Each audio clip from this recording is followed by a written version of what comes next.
Yeah, so maybe it is normal. I don't know. The Star Wars saga began, and Kenner continues the excitement. Star Wars figures. The Empire Strikes Back Return of the Jedi. Welcome to the Star Wars Collectors Archive podcast. It's the Chive Cast. The newest news on the oldest toys, from bubble bath to belt buckles, from 12 packs to 2 packs. New boss, alien bounty hunter. Of the Star Wars collection. Watch out, Black Vader! We bring the world of vintage Star Wars memorabilia alive with your hosts, Skye Payne Even Chewbacca. and Stephen B. Dent. Years after Skye married Steve, Steve now marries Skye, and the two go on a fantastic vintage 100th episode honeymoon in Iceland and former Yugoslavia. It's a deep dive into a shallow pool as we cover every single vintage item known in the two countries that did not exactly have Star Wars fever. We feature stories from Steve's cousin and interviews Skye's wife and her fellow Serbian friends. We're talking books, magazines, stickers, posters, and more handbills than you can shake a Steve at, all on the new nuptial Chive Cast. Wampa Wampa. Welcome to Chive Cast 100. Whoa. Yes, 100. Now this is, you should hopefully see by the title of this episode, not your typical kind of Chive Cast. No. Although of our 100 episodes, I would say about 40 of them start with me saying that. So, Yeah, so maybe it is normal. yeah, I don't know. Maybe it is. But what we're going to do is most of this is going to be just like things that I recorded either traveling like to Serbia or recorded at my wedding in which Steve was the officiant, which I believe we talk about later on in the recording. If we don't, it'll be funny, Steve, and it'll just be like, hey, how come we didn't talk about it? And actually too, and I just realized that I forgot it was your birthday, and Marjena and I talked about it in the bit of the show that's coming up soon. So I'm not going to say happy birthday now. I'll say it. No. I'll say it later in the episode when I'm talking to her.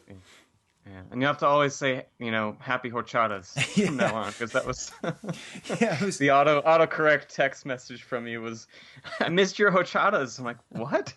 Yeah, like, I mean, how California can you possibly get seriously for autocorrect? I was like, are you messing with me, or what is is this just you being you, or is this just an autocorrect? I bet most of our listeners don't even know what horchata is, Steve. They might not. Yeah, so horchata is this delicious rice-based coconutty drink that is sold in Mexican restaurants. And if you ever can get like the homemade stuff, it is one of the best drinks in the. You know what, Steve? I'm going to make horchata tomorrow. See, I'm glad that there's something great, even better, came of this. This is good. In honor of your birthday. Right. So the idea, and you're going to hear this later. I basically ambushed Steve while we were on this walk. It was the day before the wedding, and I was walking with my then fiance, and I just ambushed Steve and just said, "This is the idea for the show." So what is the idea for the show, Steve? So it's basically it's kind of like a vintage world tour, but as seen by you and maybe partly me, but to your trips across the sea to Serbia and Croatia and where else did you make it? Bosnia. Okay, that's right. And we were able to see Bulgaria, and we were able to see Montenegro. Okay, but we didn't cross the borders because that would have been a couple extra hours. Yeah, and then Iceland for me. So yeah, so the idea is this, we are not the European vintage Star Wars podcast, right? No, I don't think we qualify for that. No, we really don't. The guys in England, they have a great show, and they put it out, and they get a lot of great European visitors. And we have a lot of European guests as well, right? I mean, it's not like we've never had them, but just the time difference isn't quite there. But yeah, we have all these kind of European connections, and more importantly, like there's so much to talk about in vintage Star Wars collecting. We thought it'd be fun if we just did a really deep dive on, because the thing is, right, Star Wars is a global phenomena, right? It wasn't. That's right. It wasn't I mean, it wasn't really a phenomenon. As you will learn, it was not really a phenomena in Yugoslavia. It was like, yeah, this is a cool movie. And I get the sense it was the same thing in Iceland. So what do we do with these countries where it wasn't this gigantic juggernaut with toys or bootlegs and posters and books and all this stuff? Like, there are still collectibles, but what do we do with these B-wing pilots of countries like Yugoslavia and Iceland? Oh, that's doing a great disservice to those countries. But no, yeah. So we're going to, like, I don't know if we're going to cover everything. Hopefully Duncan Jenkins can come on and say, oh, well, you missed the Icelandic Nestle promotion that doesn't exist, but I dreamed in some kind of horrible fever nightmare. Yeah. Or we can have, and we drunkenly agreed with an Icelander at Celebration Chicago to do a podcast at some point, so he can fill in the gaps. Yeah. Remember, I think his name was Martijn. Okay. So yeah, at some point in the future, we'll track him down. And now that I'm married to a Serbian, I will be spending a lot more time in Yugoslavia. So you can believe this is just a primer. But this is the way I was thinking of doing it, Steve. And I haven't actually talked to you about it, so I'm railroading the show. Hey, 100 episodes of Railroading the Show with Skye. We would do it in two chunks. So the first chunk is going to be Iceland, and you're just going to go through everything that we know about Iceland collectibles, and then we'll do a kind of introduction to the Serbian stuff, and I'll put on all that audio that I recorded, and then we'll just do a little outro. How does that sound? Sounds perfect. Yeah. Okay. So Steve, all right. Steve, do you know how you prevent yourself from being eaten by a bear, a polar bear? There's probably a few ways, but I'm not sure about the specific way you have in mind. So you just need a saw, and a bag of peas, and what you do is you saw into the ice like a hole, and then you put peas around the edge. And when the bear goes to take a pee, you kick him in the ice hole. Wow. So that's what I think of every time I hear the country Iceland, Steve. Well, I'm not going to take that from you. I think you should always have that as option A, but hopefully I can give option B. Yes, you kick him in the ice hole. Just wanted to say that one more time. Okay. So Steve, wow. We've talked about it a little bit, but tell us, like what do we know about Star Wars in Iceland? Well, there isn't a whole lot to know, but I guess the thing is to keep in mind is that when Star Wars came out in Iceland, there was only, I think, maybe like around 200,000 people in the entire country. Okay. So it's a pretty small population, and there's only a handful of theaters that were there playing it, and so you have to think that it's, I don't know, it had to have an impact, but how much of an impact, it's kind of hard to say. And given how there's only like now maybe like a half dozen items that were vintage produced specifically in Iceland, it's pretty slim. But yeah, I mean, it's, as far as a personal connection that we talked about, my mom's family's from Iceland. I have a lot of awesome cousins in Iceland, and it's kind of cool that in the honeymoon sense, that's where we started our honeymoon. Really? And so that was our first leg, and it's actually when I picked up one of my cherished Icelandic pieces. So should we start with that? Of course, Steve. You are I'm not going to kick you into the ice hole. I'm gonna let you. Thanks. Yes. Another thing to keep in mind. So the main things that you can get from Iceland are books. So there's the novel, there's the storybook, and the pop-up book.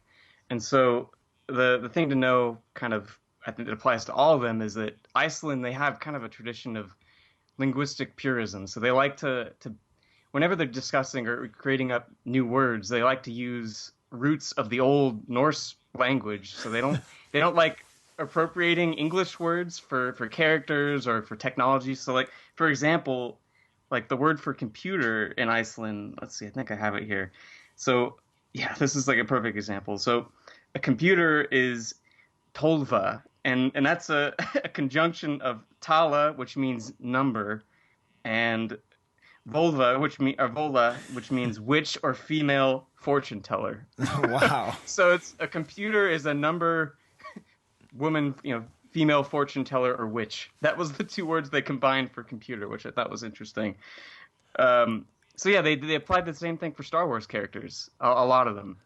And that's the funniest thing about it. So we should also do a warning up front. Yeah. This is our 100th episode.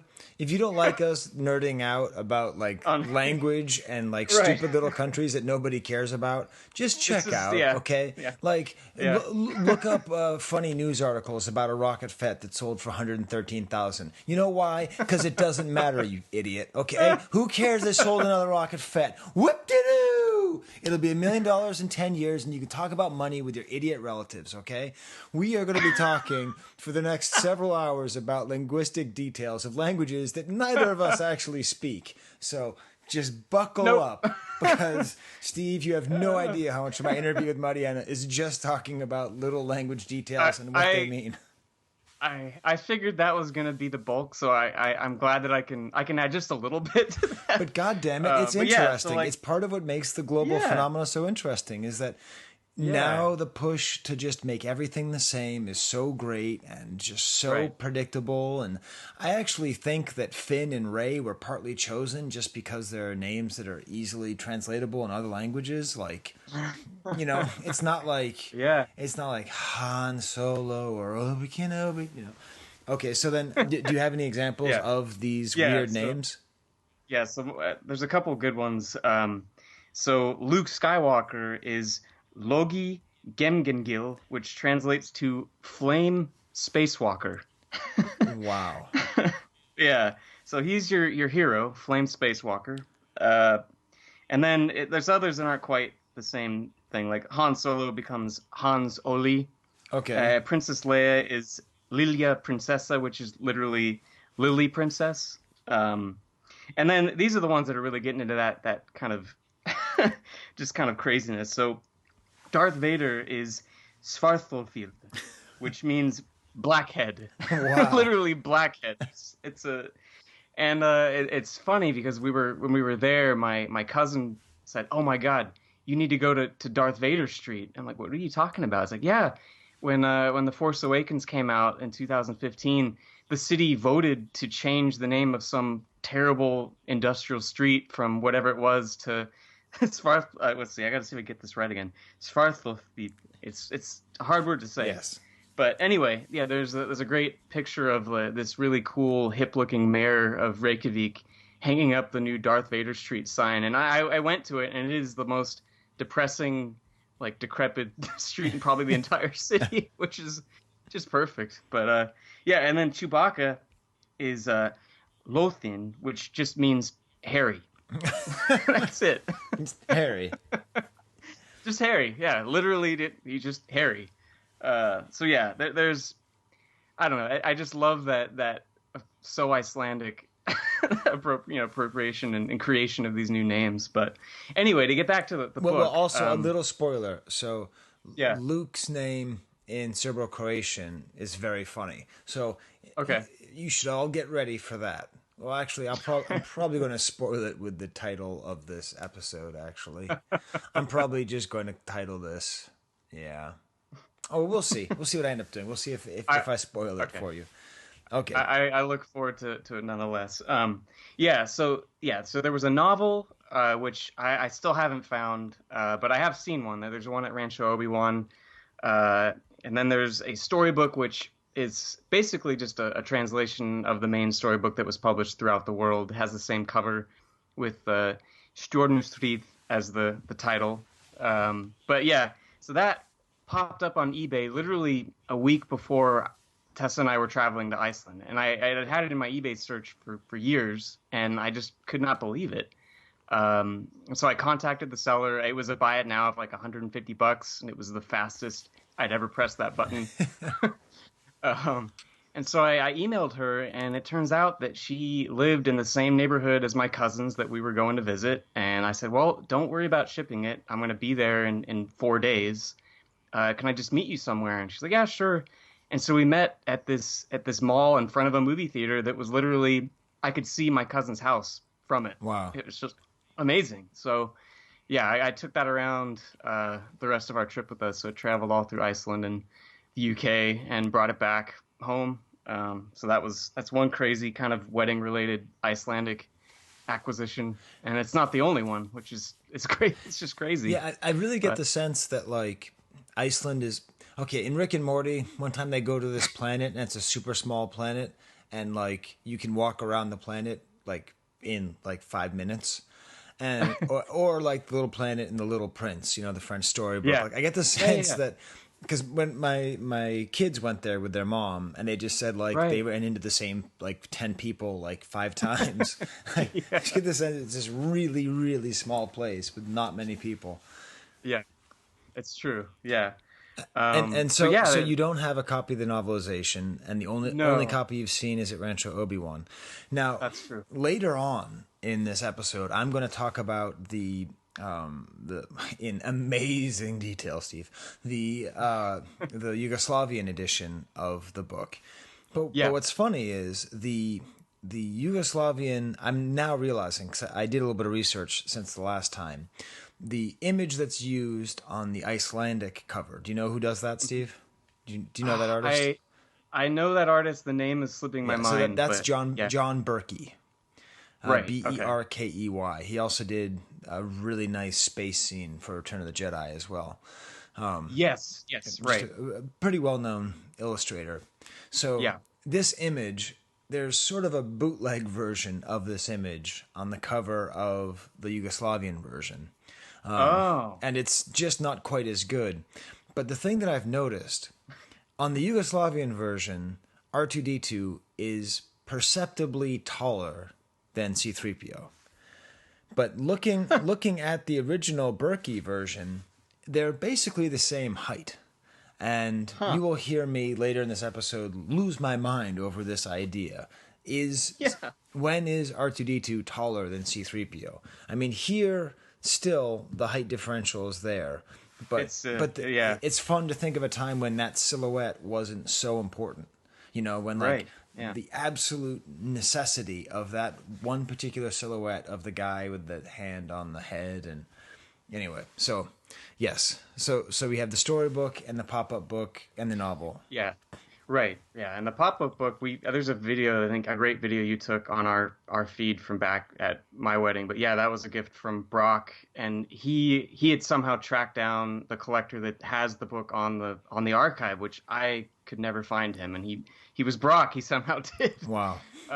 Yeah, it's truly amazing. And that's a fun. Just the pop-up book in general is awesome. The artwork was done by, I think his name is Wayne Barlow. He's done some great art, and it's basically the same thing, but with I'm sure amusing Icelandic translations of everything. But yeah, so those are the 3 books. They were all published by the same publisher that I guess went bankrupt in 1987, Idun. They all have the same imprint, but. Yeah, I take it there are not too many of them out there, so I'm very, very thankful that I have 2 of the 3, and the search will continue. So, wow. So is that it? There's a couple more. Okay. So one of them, another one I'd known about for a while. They had these 3 little handbills that the theaters would hand out for the 3 movies, and. Those I know. I'm not going to go too long on this. It's very boring. Yeah, that's yeah. So these they're basically just little pamphlets that have the cast and the movie artwork on the front. But they're also like in terms of stuff that people probably just Icelanders especially probably just what the hell, they just threw this away. So those are tough to find. But wait, Steve, actually I have a question. Yeah. What exactly is a handbill? Well, it's something that they don't really give these out much anymore, but at special screenings or certain screenings of a movie that might be popular, I think they did a lot of these in Iceland. There's a lot of other ones that are very similar for a bunch of movies, but the theater would just have these at the box office or in the lobby or whatever, and when you got your ticket to go see the movie, you could pick one of these up. So I think they're just basically ephemeral advertising. It's nothing that I don't think is meant to be, at least at the time, like cherished and taken care of forever. But so yeah, you were given them with just, your tickets. It wasn't something that you purchased. I think it depends, but with these, I'm assuming they were given out. Yeah, the program, like a nice, fancy, like bound program, that's something you would probably buy. Right. But with these little pamphlet things, I think they were just there for whoever to take. Okay, but that's kind of what I figured. Yeah. All right, good. Yeah, so these I had also been looking for a long time with no luck, and all three showed up on eBay at the very same time from just kind of an Icelandic movie collectibles seller, and of course I went into panic mode, and luckily no one ever really paid any attention to them, and I was able to get them all together at the same time. When that was all within about a year and a half, all three of those like things came together, which was just insane. But yeah, I'm very, very lucky and very happy. Yeah, awesome. And as far as you know, then that's it. I thought so. But now there's one other thing or set of things to look for. Oh, and that's another thing. You're just going to think I'm just spouting off my usual boring my capacitance collection here. Yeah, so there was these VHS tapes for the Droids and Ewoks cartoons that apparently were released. I remember seeing these at like Captain Video in Santa Barbara. Like they were made in the U.S., but they also made them in other countries. And there's 2 volumes of the Ewoks cartoon, and then I think 3 volumes of the Droids. So that's 5 more things to find. I'm gonna let that pass. That's not boring. That's cool. Okay. I don't consider VHS boring. And it's not even that I consider the movie stuff boring. It's just that you get so into it. It's funny.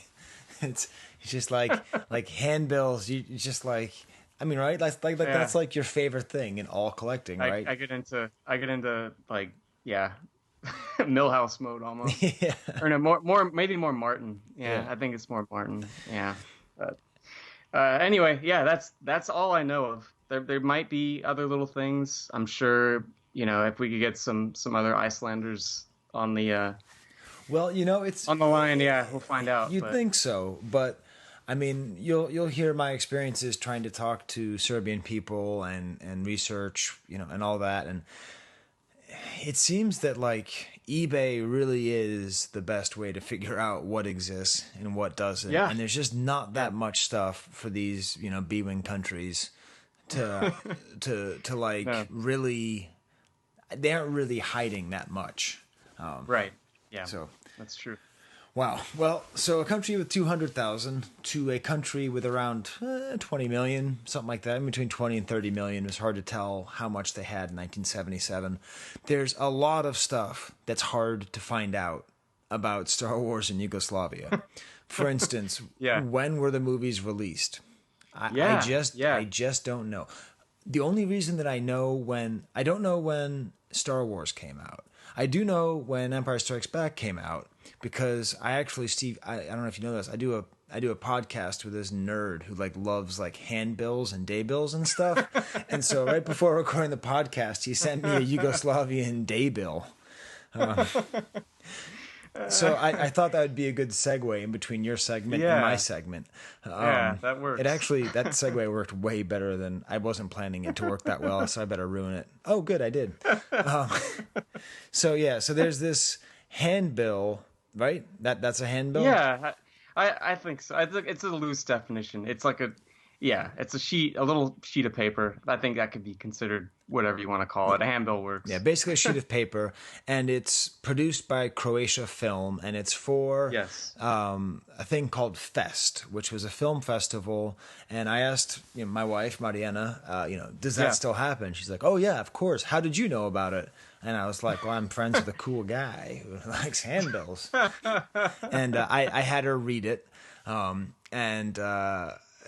she said the funniest part about it is, well, first of all, you'll learn all about inflected languages. So, like, they actually have to change the names. So it's like Darthrom Vaderom is how they say Darth Vader. Like, Darth Vader's his name, but Yeah. because the part of speech that he has in certain things, they have to change his name. So his name at one point is Darth Rom Vader Rom, which is just very funny.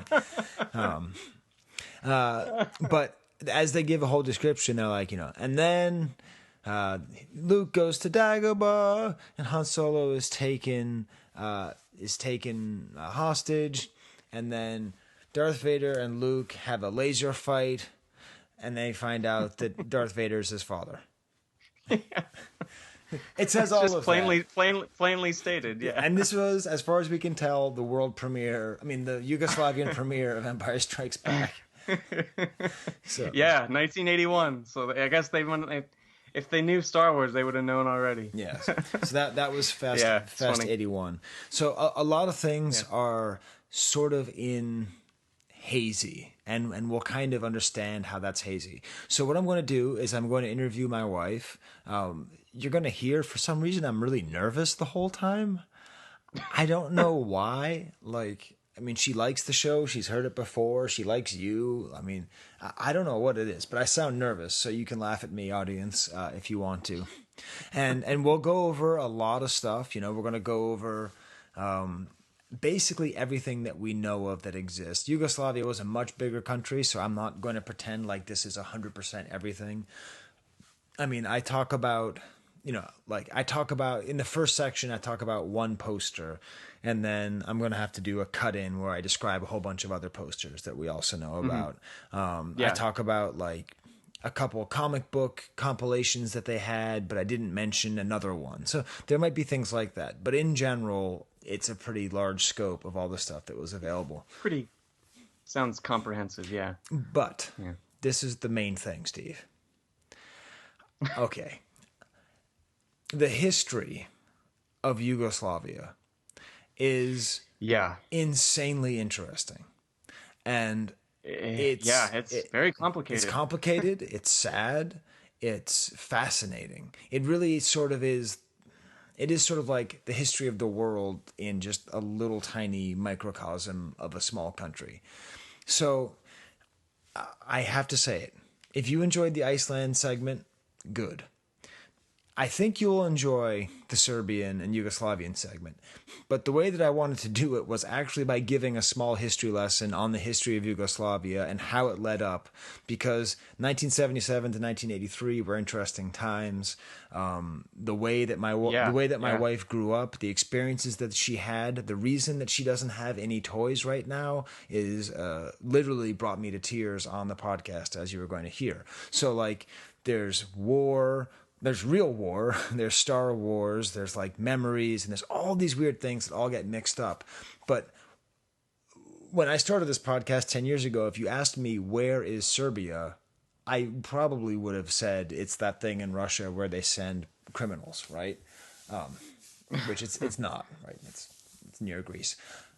So anyways, so that's what the next segment's going to be. It's going to be funny, I hope. It's going to be a lot of Star Wars stuff, but also a lot of history. So I'm sorry if you learned something. What do you think, Steve? Sounds great. Yeah, I'm looking forward to it. Okay. So. Yeah, it's pretty wild. So good. So then I will talk to you, Steve, when we do our outro. All right. But first, here's the original intro to the show, recorded while walking in Little Compton, Rhode Island. Total ambush. Wampa Wampa! Oh my God. Welcome to Chive Cast 100. That's right, Steve. I just pulled out the phone. We're taking a walk, and you weren't expecting me to hit record. It's the day before my wedding. I got two sisters-in-law up front. I got sort of a spiritual sister-in-law with your wife Tessa in front. I got my soon-to-be future wife behind me, and also the famous Lobart. Say hi to everyone, Lobart. Hey, Lobart here. So anyways, this is going to be a weird episode.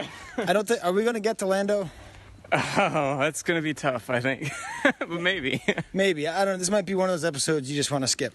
But this is our intro, and we will figure out what we're going to say later. I think we're going to talk about Serbian collectibles. That sounds right, yeah. Oh, hey, do you want to talk about Icelandic collectibles, too? We could, yeah. There's only a couple. Yeah, we'll do that. Let's have episode 100 be about, because, I'm Serbian now. I was at Dick's Sporting Goods buying a volleyball net, and they were talking about Nikola Jokic. And I was, trying to explain to the guy why I liked him, and I just let it slip. We're Serbian. So... All right, cool. Well, in that case, why don't we I'll slowly go through some of the items, and I'll talk with Marjena, my future wife, about Serbian things, and you can talk about Icelandic things. Yeah, I will. What do you think about that, Marjena? I guess I signed up for it now. So No going back. Yeah. All right, cool. Then we'll record later. This is a nice walk, by the way. I've got tiger lilies in my hand. You also have a cowboy hat on, and you're failing to mention that. Yeah. Well, Steve, you should take a picture. I'll put it in the show notes. Okay, here we go. So I'm recording right now. There we go. All right, so you see it on the show notes.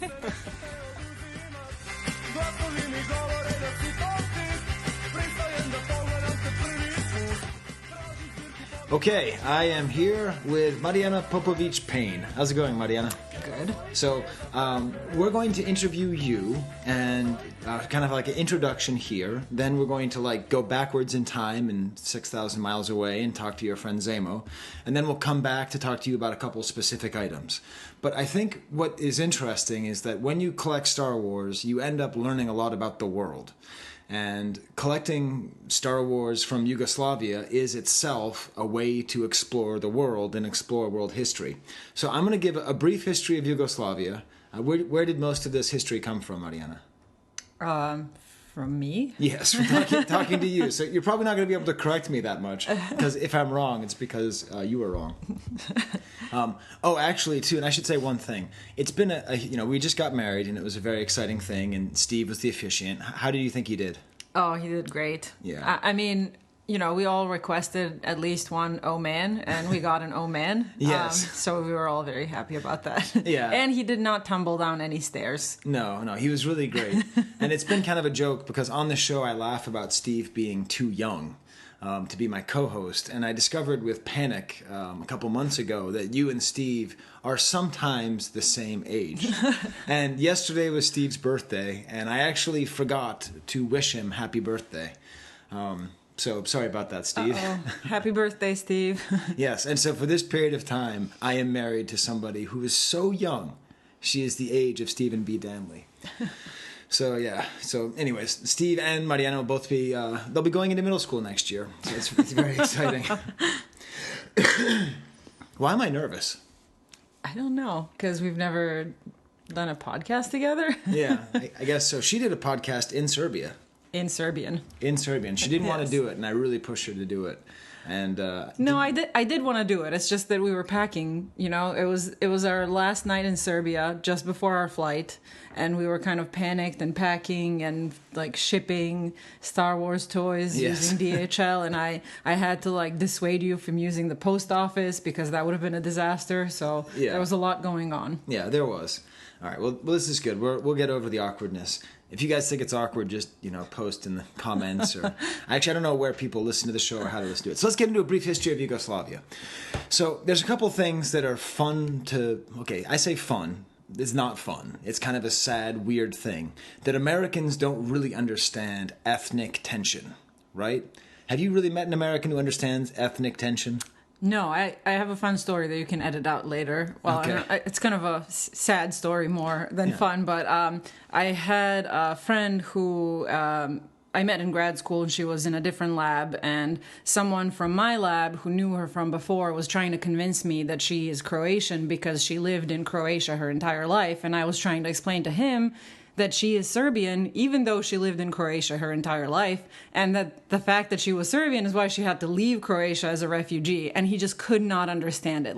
I could see the wheels turning, but there was no progress being made, and he was just No, she always lived in Croatia. She never lived in Serbia, so how can she be Serbian? Right, and that's something we'll get to, because that's where I was for about the first 5 or 6 months of our dating. Like, the wheels were turning, and I didn't really understand it. So all the Star Wars stuff happened when there was a country called Yugoslavia. Producer of the great car known as the Yugo, which I did get to drive. That's a whole nother podcast. And what this was a conglomeration of many different countries. And in those countries, there were many different ethnic groups. So, like, we're talking like... And many different religions, yes. Even more importantly. Yes, different religions. So there were, Bosniaks who were Muslim, there were Croatians who were Catholic, and there were Serbs who were Eastern Orthodox. And all of them, to an American, you just say, oh yeah, look at those white people from Europe, right? Like, that's how we would see all three of those groups. But historically and culturally, they're very different. And they've been at war with each other over many centuries, and they fought over land. But Yugoslavia was this amazing project because during World War II, Germany took over, occupied most of the area.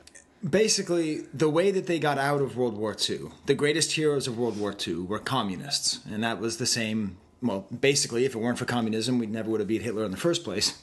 But there was a great leader named Tito. And not like Tito, like Terry Francona, the coach of the Boston Red Sox from 2004 to 2011. You knew that, right, Marjena? Yeah, definitely. Yeah. Everyone does. Yeah.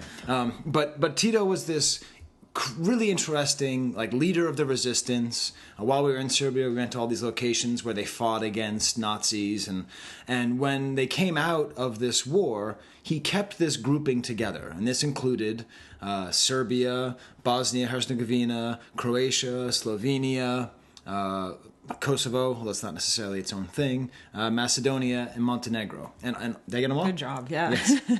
Wait, did you say Serbia? I sort of have a map right behind her that I'm looking at, but she can't tell. Don't tell her. Yeah, I have no idea that we've had this map on our kitchen wall for the last 3 months. So all of those people were together, and all of their ethnic differences were squashed, right? Like, they weren't even able to play, like, their own folk music. The language was regularized. Everything was really just squashed. And just so you know, so you have an idea of where this is, because a lot of people, when you say Serbia, they think Siberia. Totally different places. Serbia is, like, just to the east of Italy. Yugoslavia is, like, across the Adriatic Sea, east of Italy, and north of Greece. So it's right there in that kind of Europe-y bit, okay? So this whole area was unified, and Tito... So I actually have to correct you. I don't know how relevant this is for the show, but the whole differences being squashed part is not entirely correct, because there was actually a lot of emphasis on letting people who belong to different minorities in Yugoslavia, and there are not large populations, but because it's such a sort of ethnically diverse part of the world, there's a big enough Romanian population, Slovak population, Hungarian population, so that there are even public high schools where instruction is completely in those languages. And this was true in Yugoslavia as well. So I would say that the differences were kind of opposite of squashed. Okay. And also in our family... my kids call Marjena Oscar, because she's like Oscar from The Office, where she's constantly saying, well, actually, she has the stubborn habit of being right. Wait, is there a no Oscaring rule on this show? No. We Oscar all the time. It's very important. Tito was a funny guy, interesting guy. He very famously, Stalin tried to kill him a couple times, and so he sent this note to Stalin that said, we have discovered a couple of your assassins and killed them. Do not send another. If you send another, I will send one to Moscow, and I will not need to send a second. And that was how Yugoslavia stayed out of the Eastern Bloc. So a lot of times when we think about, like, communism, Cold War, all that stuff, Yugoslavia was not aligned. They were with India. They were not a part of Team America or Team Russia. They were totally independent, which I don't really know how that impacts Star Wars, because that's really the most important thing, obviously, in the world. I think it has some... because, Poland had all this Star Wars stuff, and Hungary had all this Star Wars stuff. Like, why was it that Yugoslavia really didn't? Well, I don't know the answer to that. So the implication for Yugoslavia being in the non-aligned movement for Western culture would be that it was more freely available, right? Right. So it was very, relatively easy to, for like Western music and movies to sort of penetrate into Yugoslavia and culture in general. Right. So there would not have been an official ban. Right. Of any sort. There still might be like a banned movie or song every once in a while, but there was no complete ban on Western culture. And, like it wasn't state policy for Western culture to be seen as corruptive, right? As a bad influence. Right. Okay. So we're going to be working on this over the years. like what does this have to do with Star Wars? Okay. So in 1977, when Star Wars comes out, Tito is towards the end of his career, I would say. And life. I mean, Yugoslavia was opening up a little bit more to the West, right? Kind of in the late 70s. But really things were kind of on a downward path already. Right. Like there was already inflation. Things were not, really looking that great for Yugoslavia already economically. Okay. And later on, I make a point about Star Wars and its relationship to the Empire, and your friend Zemo just completely shoots me down. Mm-hmm. So look forward to that little interview. Now you know why we're friends. Yes. I have too many Oscars, not enough Dwights. Although I guess I have to be Dwight all the time. Okay, so in 1980, Tito dies and Empire Strikes Back comes out. And really, I want to talk a little bit about the things that were available before the death of Tito. And I think we're going to start talking about a couple Star Wars items right now. When we talk about these ethnic differences, which is going to get really dark pretty soon, but I think you can even see it just with the only existing Star Wars items that I have or that I even know of that predate 1980. Now, one of them is a poster, and I had to pull it up on eBay because I haven't been willing to buy it yet because it's $800. And this is the sort of standard international poster for Star Wars. It's got the one where Luke is pointing forward with the gun, so it's not the young image or the Hildebrandt or whatever. It's that really dynamic one with everyone shooting off guns to the side. You know the one where Luke's pointing at the screen, at the person. It's commonly known as the Style C poster by Tom Chantrell. And it says here, in Serbo-Croatian, because at this point Yugoslavia still exists, film sa 7 Oscara, which means film with 7 Oscars. Yes, it does. Okay, so that means that it must have come out in Yugoslavia later, so it had to come out at some point in 1978. Mm-hmm. And it says Rat Zviezda. Zviezda. Yeah. And I almost bought this, and I got all excited. I almost bought it for you last year after like our second date. I sort of remember that. Yeah. It's really cool because it has these little cinema, like it has a little band on the bottom that says the name of the cinema chain that was showing it. Mm-hmm. It's a very nice looking poster. But then I noticed something really weird. Another item that came out in 1977, 1978 is this book, which we're going to talk a lot about, which says Zvezdani Ratovi. Mm-hmm. Zvezdani Ratovi. And, what can you tell about this book based on the writing? Right. So this is where things get wild when we're talking about the difference between the Croatian side and the Serbian side of Yugoslavia. So the title of the poster is entirely in Croatian. So even though it came out in 1978 and Tito's still alive, she sees this, and just the fact that it says IJE, those letters are not put together in Serbian. Those are put together in Croatian. So she sees this poster and just immediately is able to read it, no problem, but says, it's like seeing color, COLOUR, if you're British. So she sees it and instantly knows this is not for the Serbian market. So that's why I didn't buy the poster, by the way. And then we have this book, which is written in what Joe Bluth and what I call scribbly. So it's written in Cyrillic, which is an entirely different alphabet, very similar to the Russian alphabet that you might see, although it's not identical. And so in this, if you actually translate it from the Cyrillic alphabet to the Roman alphabet, it says Zvestani Ratovi. So it's like they're completely different titles. The same year, the same story, Yet one of them is written in the Roman alphabet, the other is written in the Cyrillic alphabet. What is this? What does the Croatian one translate to? It translates to War of the Stars. Okay, and what does the Serbian one translate to? So the star here is sort of turned into an adjective, so it's kind of, I would say, starry wars. Okay. And you know, in the Croatian one, war is in singular, and in the Serbian one, it's in plural.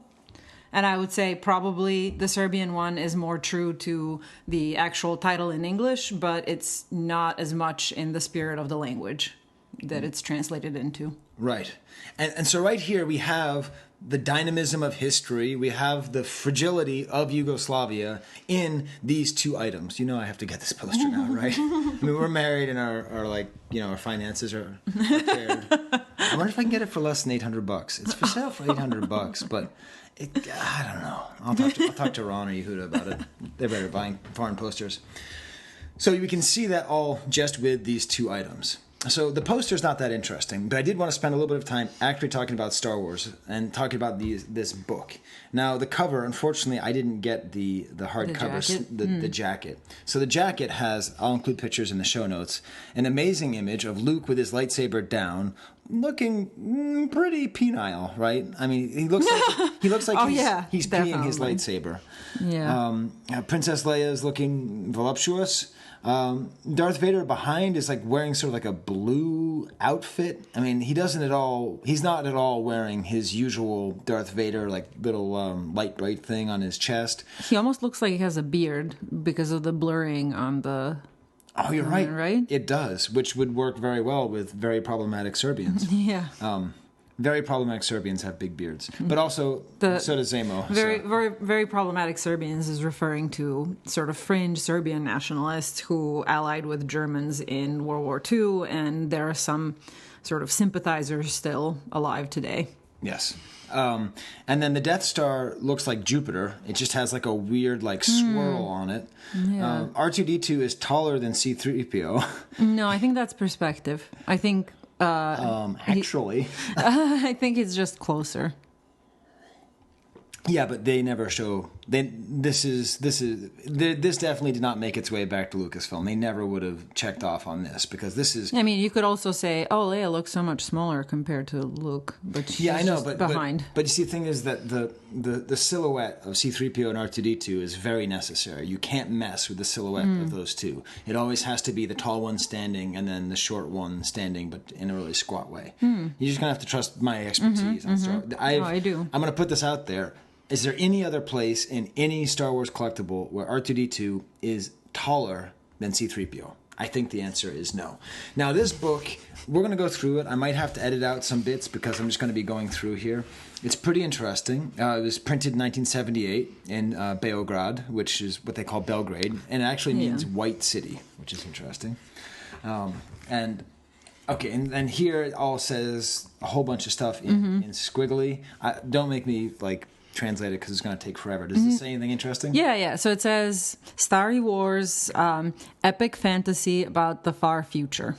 Really? Yeah, that's what it says. That's why I pointed at it. It's pretty interesting, right? The far future. Yeah. So instead of a long time ago in a galaxy far, far away, it's about the far future. Yeah. Okay. And there's a lot of stuff in here that's quite awkward and weird, and we're going to get to that.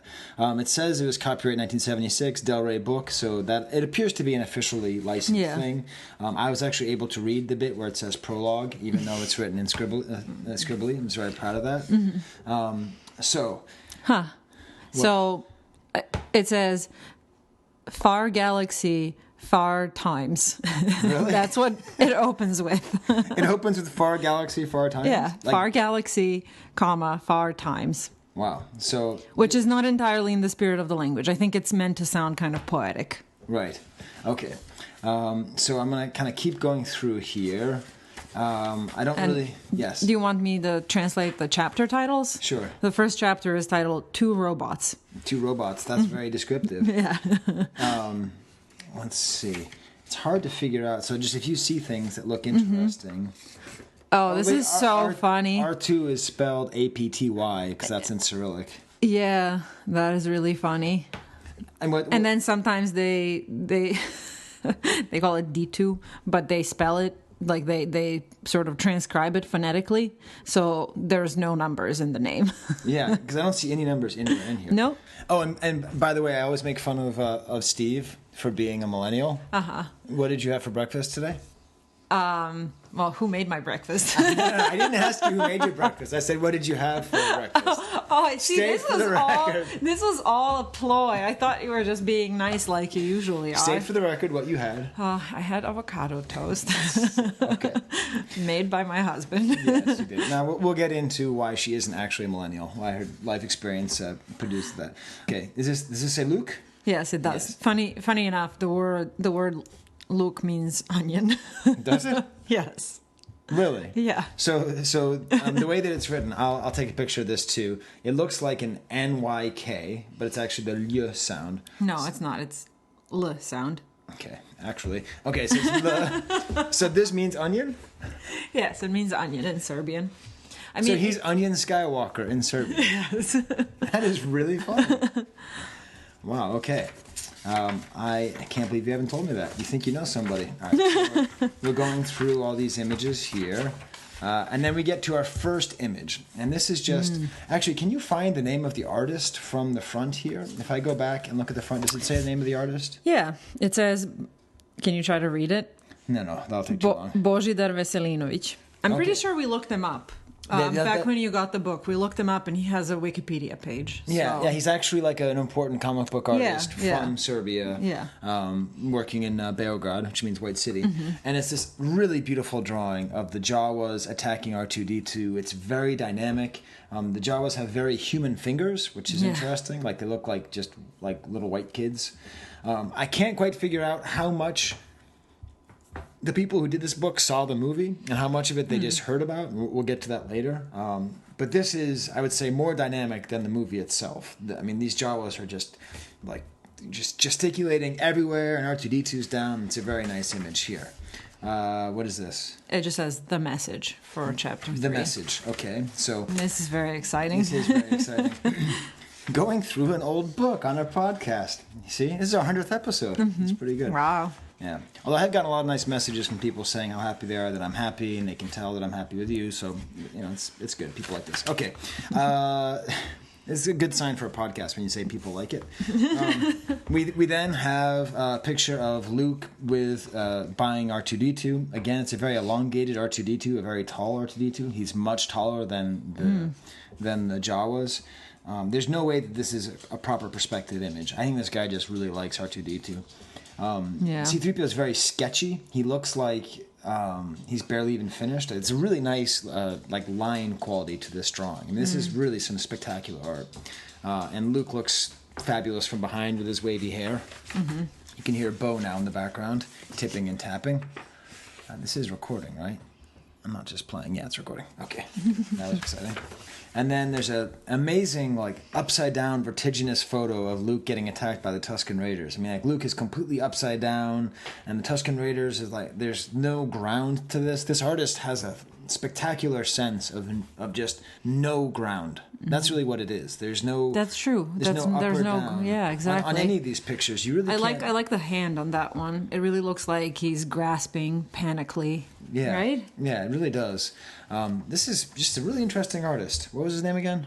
Božidar Veselinović, I think. Božidar Veselinović. And then we have my favorite picture in the entire history of Star Wars.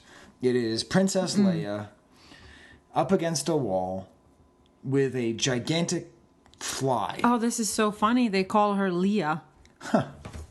So what is going on with this picture? Darth Vader is looking. Next to him is someone in Jedi robes. It doesn't look like Tarkin. I think it's supposed to be Tarkin. And this appears to be the interrogation scene of Princess Leia. But instead it of is having... Tarkin. That is Tarkin? Mm-hmm. So, I mean, this Tarkin looks like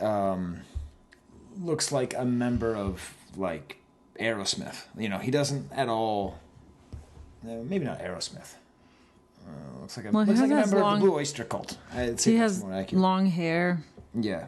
And so, for some reason, the interrogation droid is just a big fly. And it's a very menacing-looking insect. Yeah. But can you figure out why is this a fly? And if you take a while, it's okay. I can edit out the dead space. So they introduce it in the page before, it looks like. Okay. A thing that was buzzing like an enormous bee gets into the room. At looking at that dark metal bowl, the girl, referring to Princess Leia, like held her breath.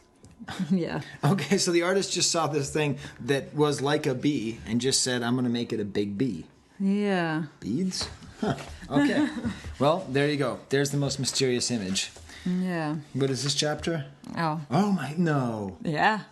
I finally figured out how to say Chewbacca how to write it. How to write it in Cyrillic.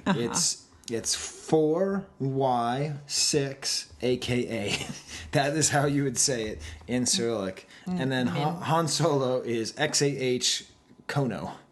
That is really cool. So that, okay, I'm going to take a picture of this right here. I mean, I own this book, but I'm still taking a picture. Okay.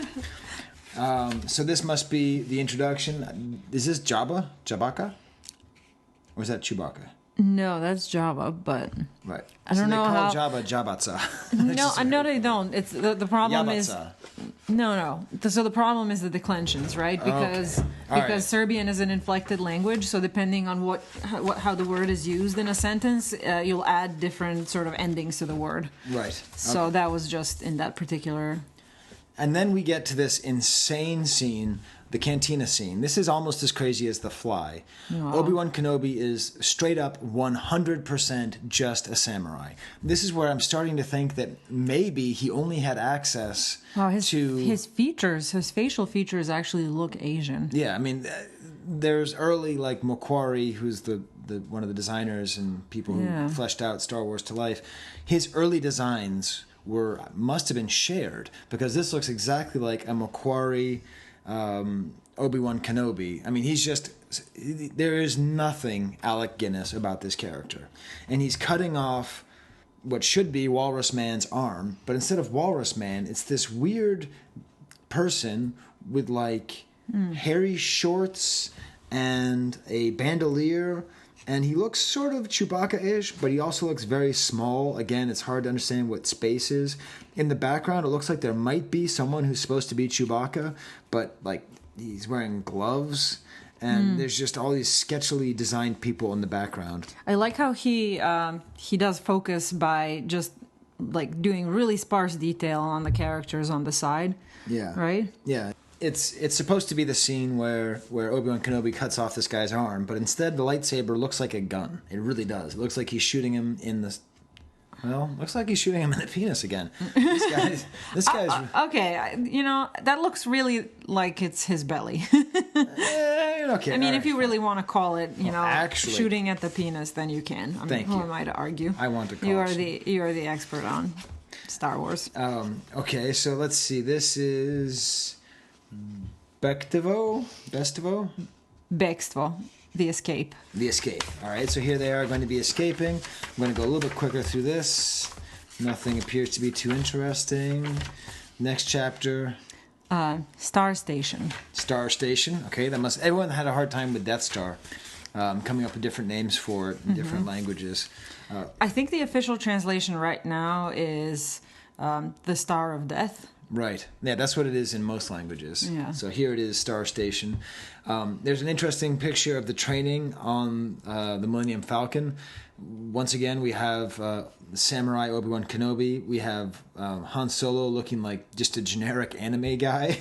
And then Luke, very effeminate, and he has his lightsaber out, but is not on. And the training droid... has weird insect legs. So this guy really likes having his onion fighting insects. Kind of moving forward. THX 1138. That's the first numbers that I've seen in here. That's the reference to his first movie that was in the film. I think the reason why they, because Serbian is an inflected language, when they refer to characters that appear frequently, they have to figure out how they're actually going to handle the names with the declensions. That's right. And I think that's why they change it from numbers. Okay, Yeah. damn it. Now you made an interesting language point. We are going to lose everybody on this, but that's okay if you're here this far. So as an example, Marjena's brother's name is Dusan. And whenever they call him Dushane, because if you call to somebody, you have to use a different, declension of that noun. They basically conjugate nouns, is a weird way of thinking about it.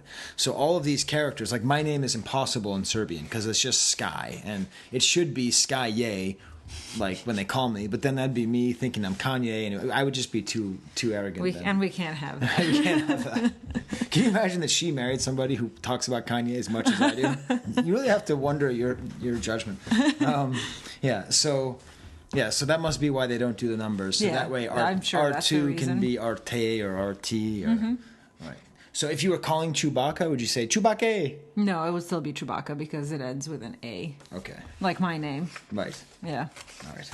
Damn it. Although it really sounds like a feminine name, Chewbacca in Serbian. Yeah. That's good. That's good. If we ever have a daughter. It's only spelled Cyrillic. What does that mean? Chewbacca. Oh. Baby Chewie. Then there's Luke arriving to get Princess Leia. And this is, again, an interesting take. He's the stormtrooper helmet that he should be wearing is actually just like a small helmet. It doesn't have the face at all. He's covered in smoke. Princess Leia is standing. She looks confused. It's a very heroic shot. I would say that she looks very sort of stern. Yeah, but Doesn't she? She does, but it doesn't look like it does in the film, where she's just like, "What are you doing, flyboy?" Oh yeah, and also I sometimes, speaking of Star Wars, I sometimes think that you sound like Princess Leia when she says, "I don't know, I got a bad feeling about this," with the Minox. Wait, when I say that? When you say "I don't know," sometimes it reminds me of Princess Leia the way she says, "I don't know." Wait, are you trying to get me to say I don't know? Yeah, like you're It not didn't gonna work. do it. Well, I don't know. I don't know what I'm supposed to sound like. I just said I don't know. If I 5 said times. something and you said I don't know, it sounds like it. Oh, I don't know. No, that's okay. I don't know what you're trying to get me to reproduce. That's the problem. I'm mainly just trying to get the audience to laugh at me being that big of a nerd. What does that say? Something about the Devo boys? Yeah, so that's The Last Duel. Ah, The Last Duel. We're getting up to another one of my favorite pictures by this Mladenovic. And that's Darth Vader versus Obi-Wan Kenobi. And this is in the Death Star. But no, where is his lightsaber pointing to? It's just pointing to his cape. You have a dirty mind. The stormtroopers are very stylized, looking very kind of weird and Russian. I would say German. Yeah, I guess maybe more German. Yeah. And Darth Vader has a pretty weird looking cape. It looks like that he's really looks like a German helmet. Yeah, it does. It looks like he's wearing shorts. Looks like Darth Vader's wearing stripy shorts. Stripy shorts. He looks like a German tourist with his long socks. And like knee boots. Yes. I mean, no one wants to see Darth Vader's knees. No, they don't. People's knees. And so they're fighting, and it's a very interesting dynamic composition. I believe that is the last. Oh no, there's only one more thing. What does that say? The attack on the station. The attack on the station. And that's the least interesting photo, which is just a picture of the TIE fighters fighting the X-Wing. Not that fascinating. So we've made our way through the Serbian Yugoslavian edition of Star Wars. And it's well, I think we've talked quite a bit about it.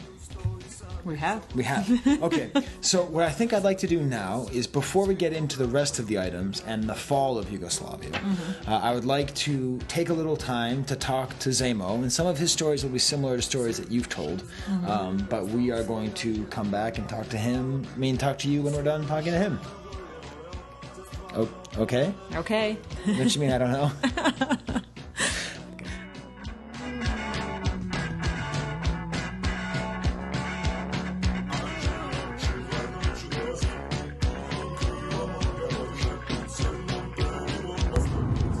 Okay, so I am driving in between Novi Sad, which means New Garden, and Beograd, which means White City, and I'm going to be conducting my first interview with a real life, well, sort of a Yugoslavian, because what we're interested in is the presence of Star Wars, or the lack of presence of Star Wars, in the former Yugoslavia in between 1977 and, let's say, 1992, when things really hit the fan in Yugoslavia. So I'm here with Branislav Nisic, who everybody just calls Zemo. Not after the Marvel villain, but that's a whole different story. And so he actually has his own nerd podcast in Serbian. And I'm learning Serbian just so I can be on it someday.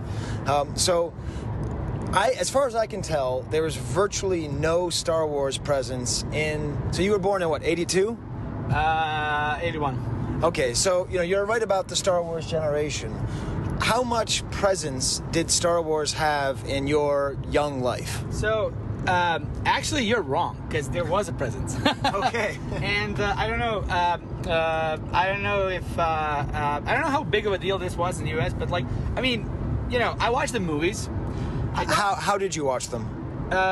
Not in the theaters. I think I watched them on video, like VHS. But that's not there were other things that were on TV at the time. Well, maybe we watched it on TV as well. Okay. But there were a couple of different things that, as a kid, I remember distinctly. There were 2 cartoon shows, like spin-offs from the Star Wars. Yes, droids and Ewoks. Exactly, droids and Ewoks. and those things I do remember. I was a kid. We watched that stuff, and that was because in our country at a time, you had this slot. It was like a weekend slot where you have this a bigger cartoon. So we have a smaller cartoons like Hanna-Barbera, the Warner Brothers, like Bugs Bunny and stuff, which were you can watch those. There's 5-minute ones. You can watch those throughout the week. Right. And usually there was one right before the news, because there was I think 8:30, right? 8:30 was the news, and then right before that, you had 8:15. You had a segment where you watch one cartoon. There's this one show for kids, like a puppet show and something, and then the news, and then kids go to sleep before the news. Wait, so this was in the afternoon cartoon, in the evening cartoon before you go to sleep. So that was the regular ones, but on the weekends we had a treat. So that's where you have the long ones, the half an hour to hour ones. And this is the slot where Ewoks and first droids and then Ewoks were running, and that was I don't remember if it was Saturday or Sunday, but I know that one of the days of the weekend was the treat day where you get that big cartoon, and obviously these were the a running TV shows kind of cartoons, so seasons and episodes kind of thing, so you would wait, you would be waiting excitingly, for the weekend to come to watch the next episode, so. Okay, so, because the amazing thing is that my now wife, who I will also be interviewing for the show, she also grew up in Serbia, and she used to walk by. I have an entire collection of Ewoks memorabilia right next to my bedroom door. You cannot go into my bedroom without seeing the Ewoks collection. And after about 8 months of dating her, she looks and just goes, "Oh, Ewoksy." She hadn't actually noticed that I had it. And the way that she sort of described it was she almost didn't know it was even Star Wars. Is that what were you? Yeah, the droids, obviously you knew they were Star Wars because they appear in the movies, but I also did not this connection came later. So at the time while I was watching Ewoks, I didn't really there wasn't this oh, this is a Star Wars thing, at the time. And I don't know why though, because I'm not sure, because New Hope I distinctly remember watching. That's the one that I remember the most, But you don't really remember how you saw it. No, not really. Not in the theaters for sure. I know that for sure. So I either saw it on TV, because most of the movies you would see on TV, and at one point VHS clubs became a thing, so we would rent out a movie to watch, it was one of the two. I'm pretty sure it was TV when I watched it first. When I watched it, I have no clue, Right. And it was not this big of it was not big of a deal, It was just another movie you kind of watch, Right. So it's because when you watch it in the movies, obviously there's this whole you're going to the movies to watch it, to watch it in a theater. It's it's a big thing. But like when you watch it on TV, it's like just kind of another movie that's like on right now. Right. So it would be an equivalent of like, you know, you just like not making a hype and just like playing it on Netflix these days, you know, like for your kids. You know, like just another movie that plays on Netflix, you know. Right. So like that's why I don't kind of like I don't remember that being a big thing. But I know that like the third one was the one that I remember the least, even to this day, you know. Really? So yeah, because like the first one, I remember everything, you know, and like there were like comics that like comic books that were going around that you could buy, and I'm pretty sure they were bootlegs. I've been amazed at how few Serbian collectibles. So maybe we can move on to that. So you're saying there definitely were toys. I do remember there were toys. I mean, you like they were. I mean, I don't remember it being like a big thing. There were other franchises that, you know, like were more, you know, more popular with the kids, you know. Right. Like for example, like Transformers and stuff like that, you know. So like a lot of kids had those, but you know, there you could definitely get Star Wars stuff. You know? Okay, so how? To the best of your memory, because I understand that this is faded, and I mean, yeah, like just yeah, I mean, this is faded, and in between is, you know, like full Civil War and displacement and all that kind of stuff that most Star Wars fans don't think about. But as far as the Star Wars community knows, there were no Star Wars toys in Serbia or Yugoslavia in the 80s. Like, no actual toys. So that's what's interesting, is that there hasn't been that much research done, because basically it's just Americans and Brits showing up to some random country and saying, "Where are the toys?"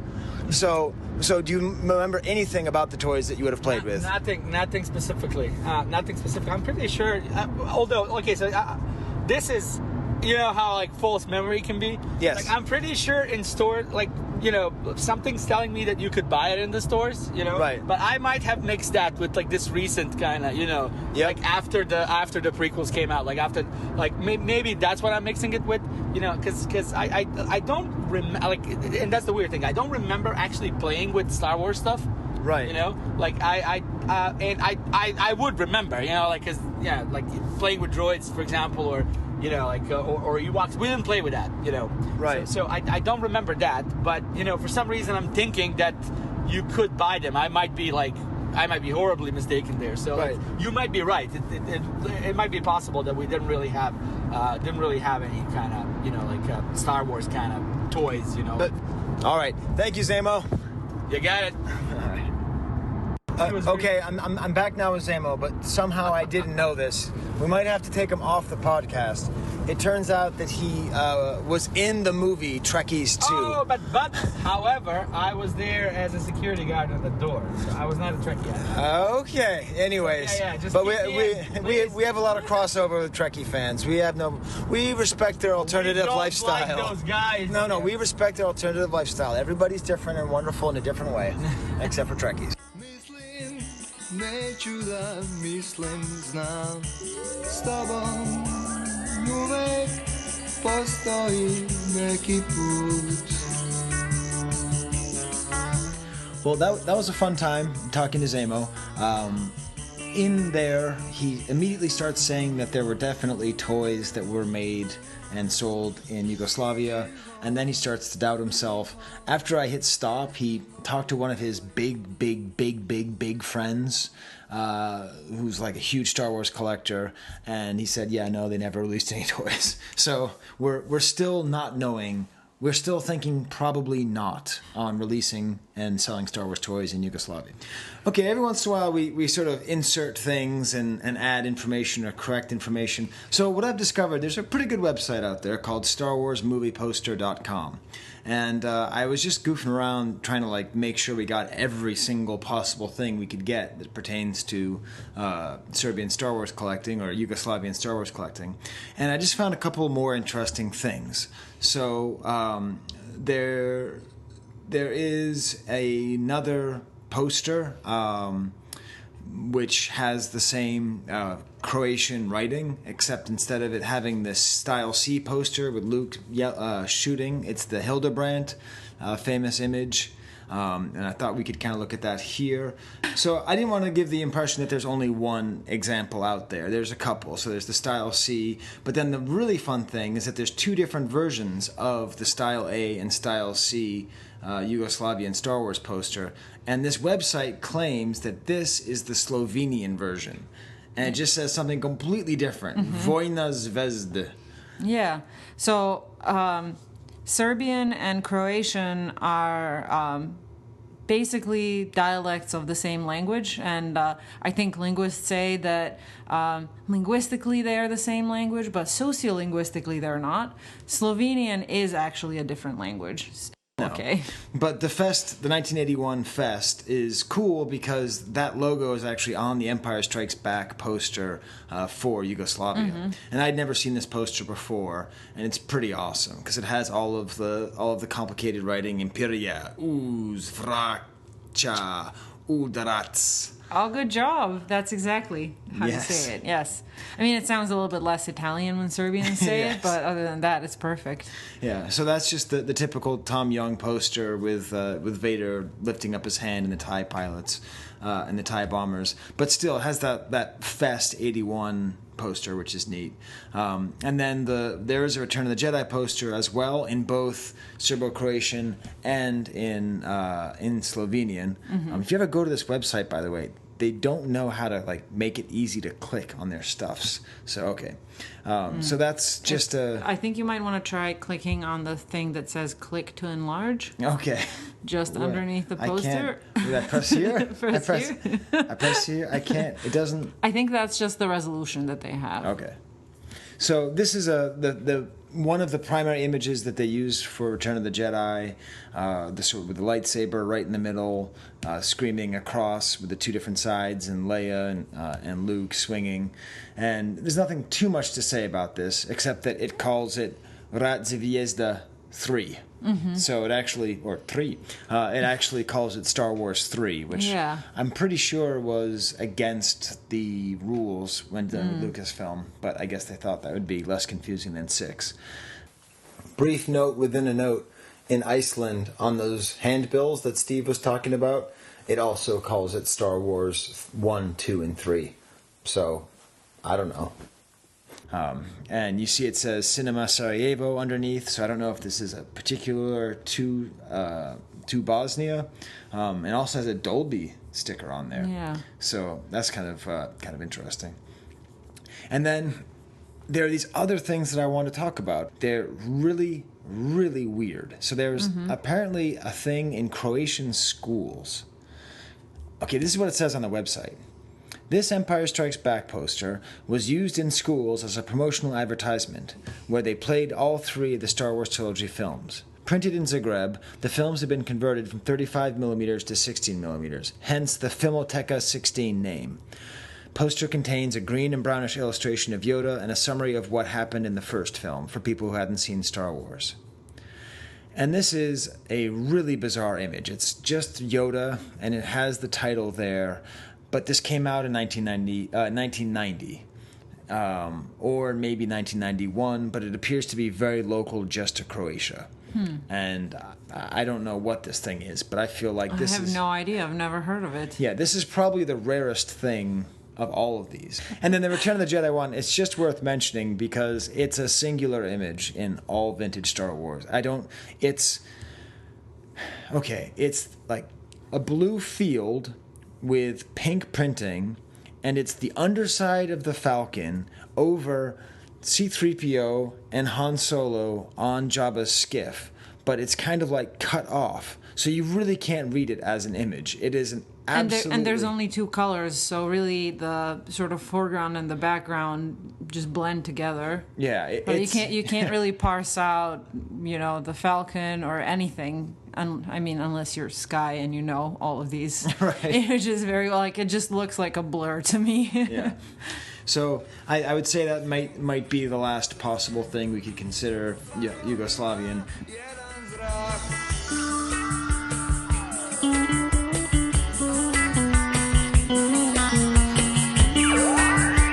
So what I want to talk about now is, because there's very few Star Wars things from Yugoslavia, and I want to get to basically all of them. One thing that was really prevalent, and this existed in France as well, and I think in Italy, is these kind of compilations of comic strips.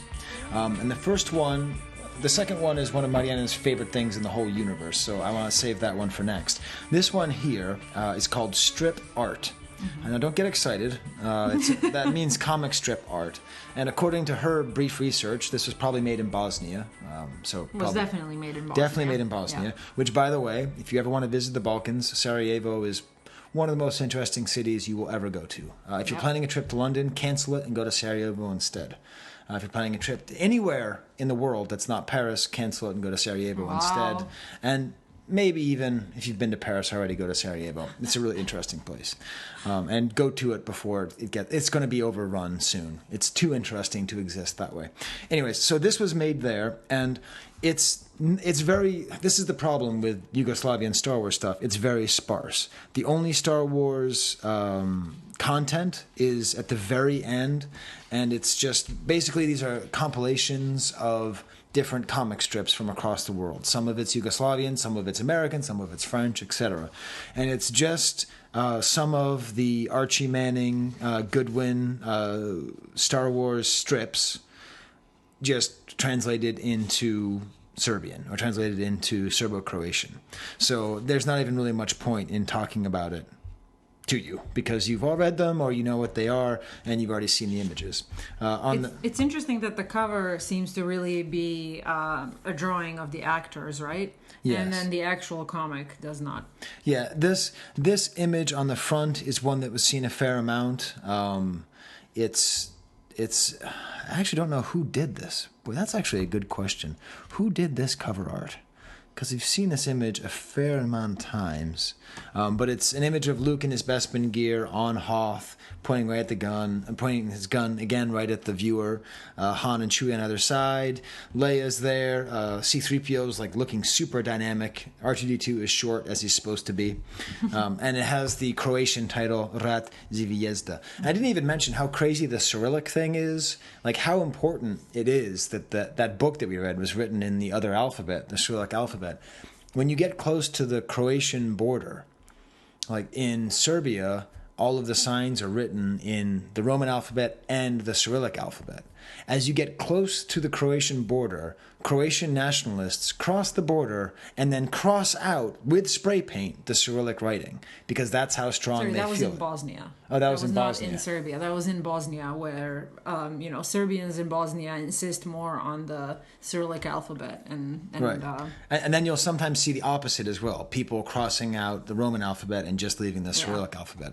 So these little language things are quite serious, and we'll get to the sort of sad part of that soon. So that's strip art. It's not particularly interesting, but it is a nice-looking image. I bought that for not too much money. I think I bought it from James Gallo, friend of the show. Anyways, and then we get to Marjena's favorite thing in the whole universe. This is from 1981. I would not have read this one because this is 3 years before I was born. Yes, this was 13 years before she was born.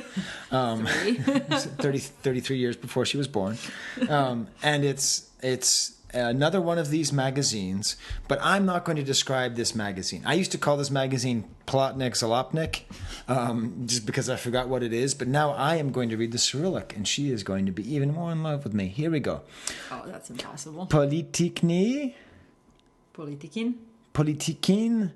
Zabavnik. Yes. Okay, so what is Politikin Zabavnik? Like, what is it to me? No, or what okay, so this magazine, just so you know, it's a Empire Strikes Back image. Luke on the Tauntaun, Darth Vader's there. It has written in Cyrillic across the top. What does that say? Empire Strikes Back. It says Empire Strikes Back in Serbo-Croatian. Mm-hmm. Literally, it would be Empire returns the blow. But there's really no other way to translate strikes back. So right. So the strip art was entirely in the Roman alphabet. This magazine, which is entirely in Cyrillic. And so what is the general importance of this magazine to you? So, when I was growing up in Yugoslavia, there was a real scarcity of content aimed at children. So Politika is a major news publication. It was like a daily newspaper in Serbia, and it's, I believe, the oldest one. I think it might be pre-World War One, if I'm not mistaken, and it just means politics, Politika. Okay. And then they basically had this sort of weekly edition that's called Politikin Zabavnik, which means politics, like entertainment or something like that. And this is really, it's sort of aimed at children. I don't know when they started including the slogan, but it's not on this issue. Okay. I was sort of expecting it. Now, there's a picture of Donald Duck also right next to the name, so that's pretty clearly for children. Yes, it is.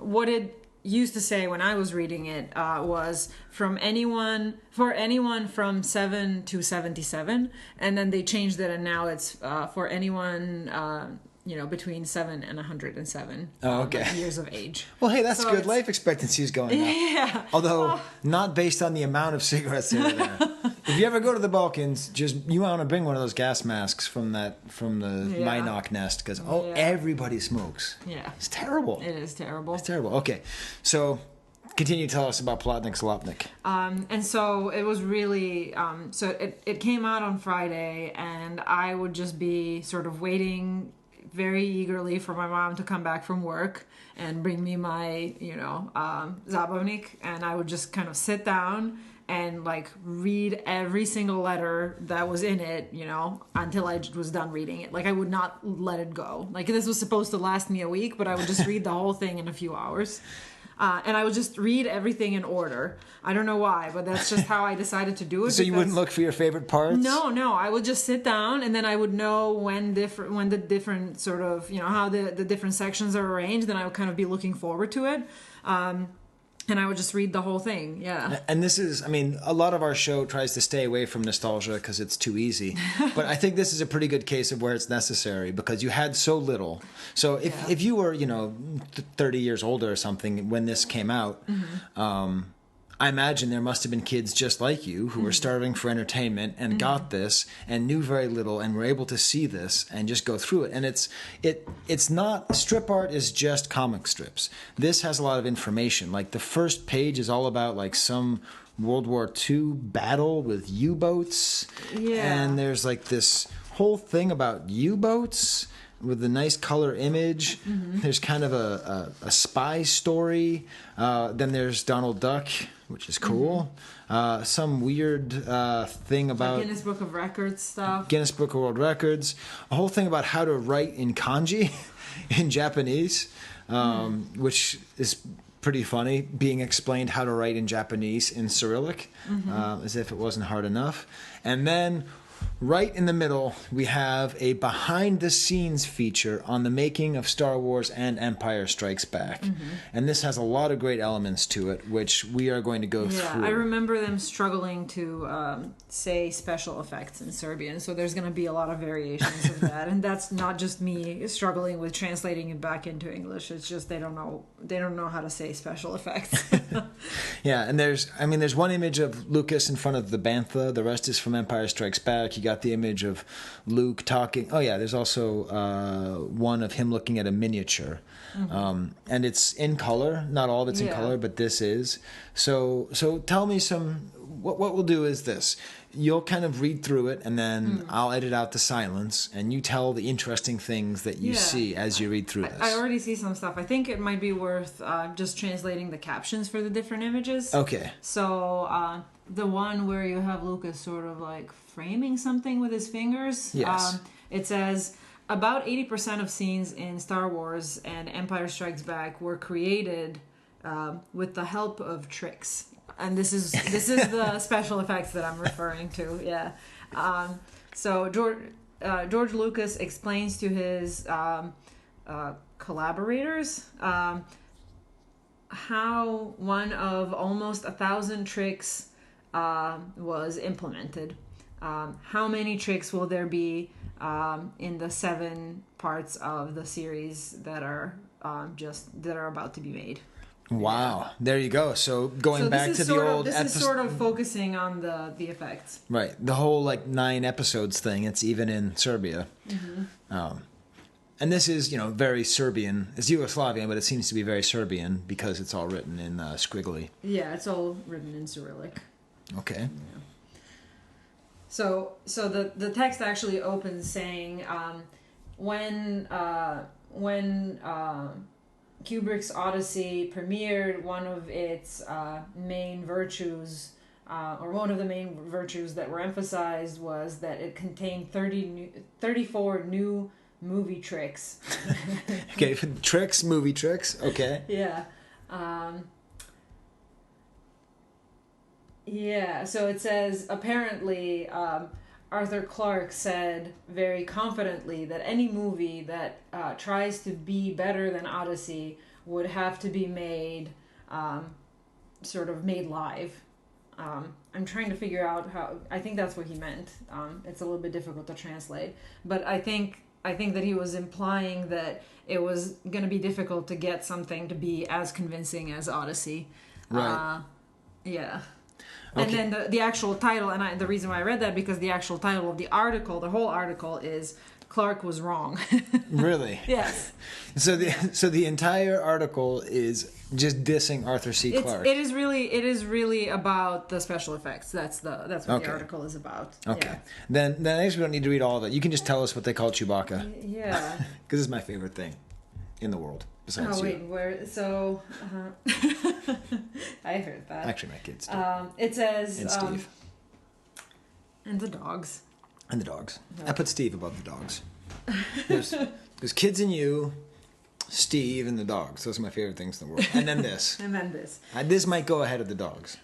So it says there's the caption underneath the Leia and Chewbacca still, I guess, is the inside of the spaceship 1,000-Year Falcon. At the controls are the main character, Princess Leia, and here they actually sort of transliterated her name, Leia, and the positive monster Chewbacca, one of many aliens from the series about Star Wars. Wow. So he's the positive monster. Positive monster Chewbacca. The onion and the positive monster. Well, I think they struggled with how to translate him, and the word monster, has negative connotations in Serbian, so right. As in many other languages. So I think that's why they needed that little twist there to explain that he was not a villain in the movie. Right. It says that. So there's a still with Yoda and Luke, and it says Yoda has already been declared to be the cutest alien ever produced. Yeah. So then, if we keep going through this magazine, we then see something about a chess star, and there's a cute story about you getting inspired from this magazine. Would you mind telling that story? Oh yeah. So there's a section. I don't know if it was in this one because I didn't really look through this one that much, but there used to be a section that sort of talked about the latest scientific discoveries, and it would often start with something like scientists from this and this American university discovered that, and then the story would follow, and I was sort of fantasize about myself wearing a lab coat and working in a lab, and I thought that this was as silly as little boys wanting to be firefighters when they grow up. So I sort of didn't really tell anyone right. that I wanted to be a scientist because it was just so fantastical. I didn't know anyone who was a scientist, and it seemed equally unrealistic to those dreams of being a firefighter or a ballerina or whatever little kids want to be when they're right. really young. And now you're a neuroscientist. I am. So there you go. It all started with Plotnik Zalopnik. What's up? Why are you pointing at the computer? Because it seems kind of laggy, so I don't know if we should be worried about that. Oh. It does, doesn't it? Okay, this time we're all set. So after that little inspiring story of how you can become a scientist, we go and there's another color page there, and then there's another sort of transcription of the Marvel interpretation of Empire Strikes Back, and it just goes up through the first couple pages, and it's all written in Cyrillic. Do you want to hear the subtitle of this? Sure. So it says Empire Strikes Back. And then it says, okay, Sorry, let's go back to it I'm just to make going sure. back. Yeah, I think If you're following along at home, it's on page 21. Yes. So it says Empire Strikes Back, the Teeth of the Icy Empire. Ooh, Teeth of the Icy Empire. So it actually goes through a lot of the movie. I mean, we get to the Darth Vader, like, saying, you know, we should attack Hoth.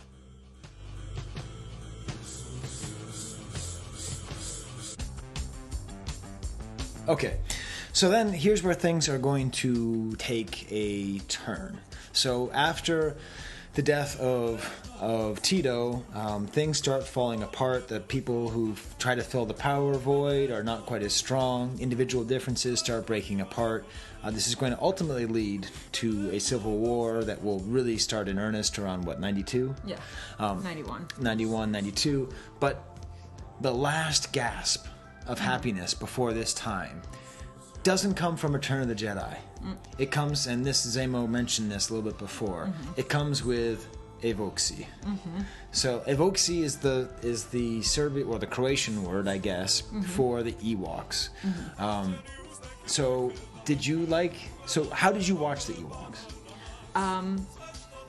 I watched it on TV. Okay. And then I guess it became unavailable on Serbian TV, or rather, it was available on Yugoslavian TV. Right. But then, as the war started, we basically just had like TV Belgrade.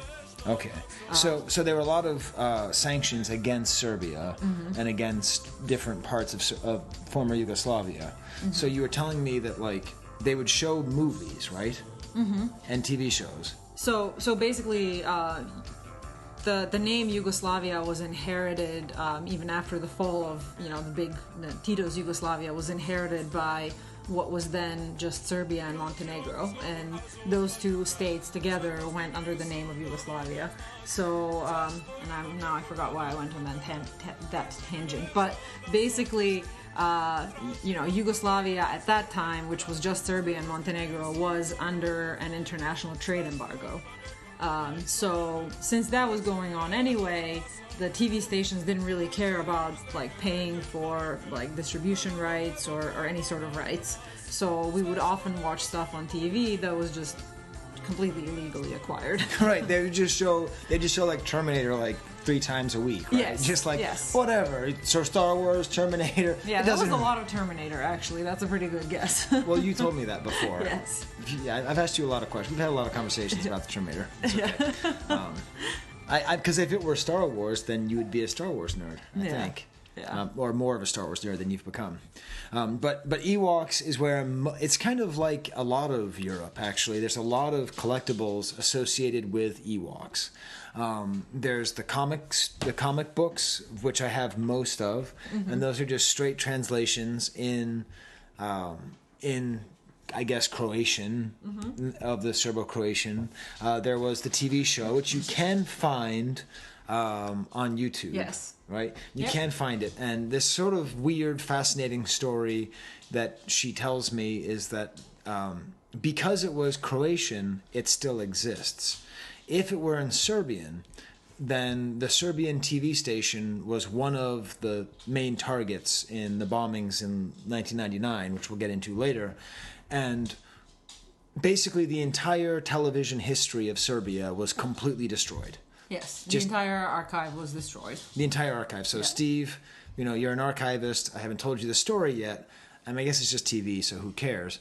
But was it also a film archive or just television? I think it was just the television archive. Okay. Because the film archive, I believe, was in a different place, which was the sort of National Movie Studio. Because, that was also a state project. Right.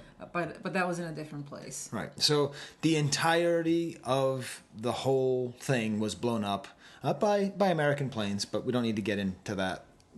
Well, I'm not sure if they were American planes. It was NATO. It was NATO. Right. So...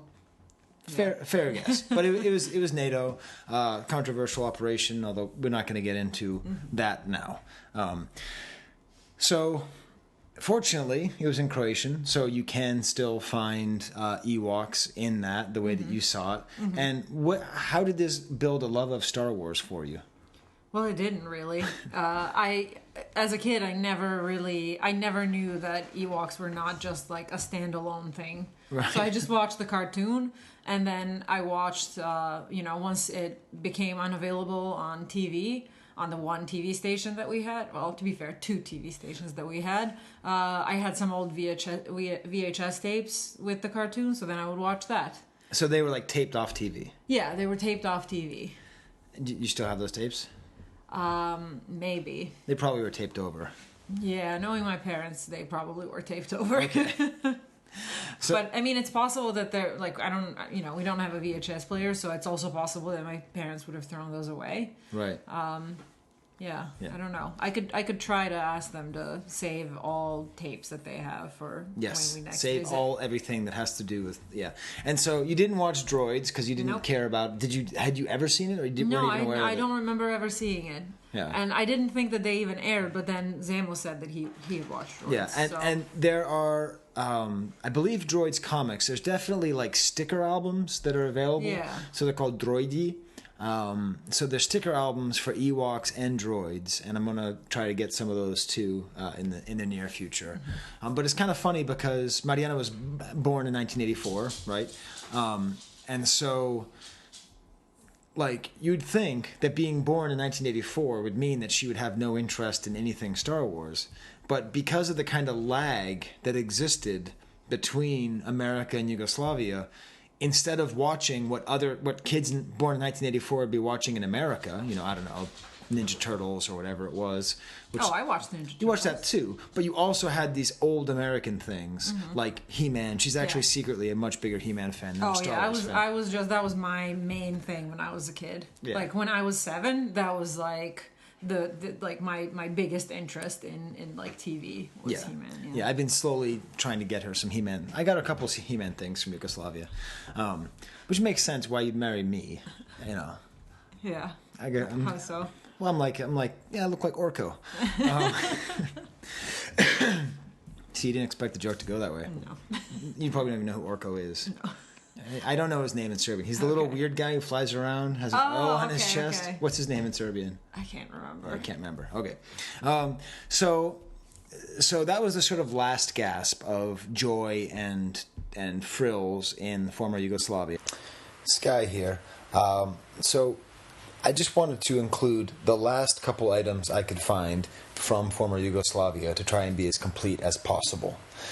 There's another comic strip collection magazine that came out in 1978 called Dennis, D-E-N-I-S. I believe it was after like Dennis the Menace, which was very popular in Yugoslavia. And this actually came from 1978, so it's one of the earlier things we've seen here. It appears to be published by Politikin Zaboravnik. And it has a great cover of Luke shooting out some aliens in a bar. And it's just, again, Marvel stuff on the inside. But it's tough, like, collecting all of these different comic books just because there are so many different ones of this style. Also, courtesy of a pretty cool website I just discovered called StarWarsComicCollector.blogspot.com.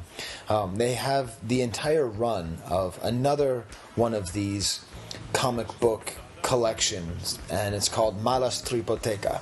And this is from 1990. The Civil War happened, and again, this is basically right at the end of the good times for Yugoslavia, and it collects the first 7 issues of Droids, all with interesting kind of covers, and obviously all written in Croatian and the Roman alphabet.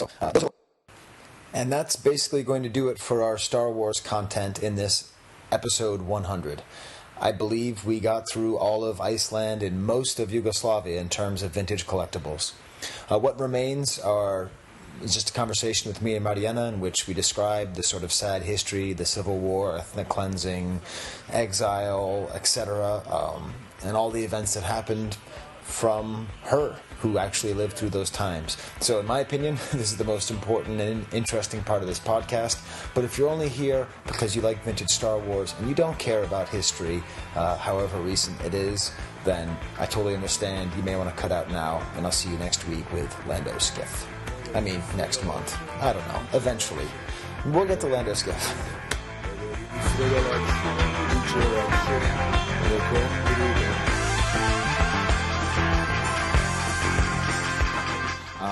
The Civil War happens. Croatia breaks free. Slovenia first. Slovenia breaks free, and then Croatia. Basically without war, and then Croatia tries to break free, and the war starts. And we went to Dubrovnik, where they filmed King's Landing, and much more importantly, where they filmed the scenes from Canto Bight in Last Jedi. And it's kind of a weird thing because that place was bombed by Serbian forces, basically. Montenegrin forces, sorry.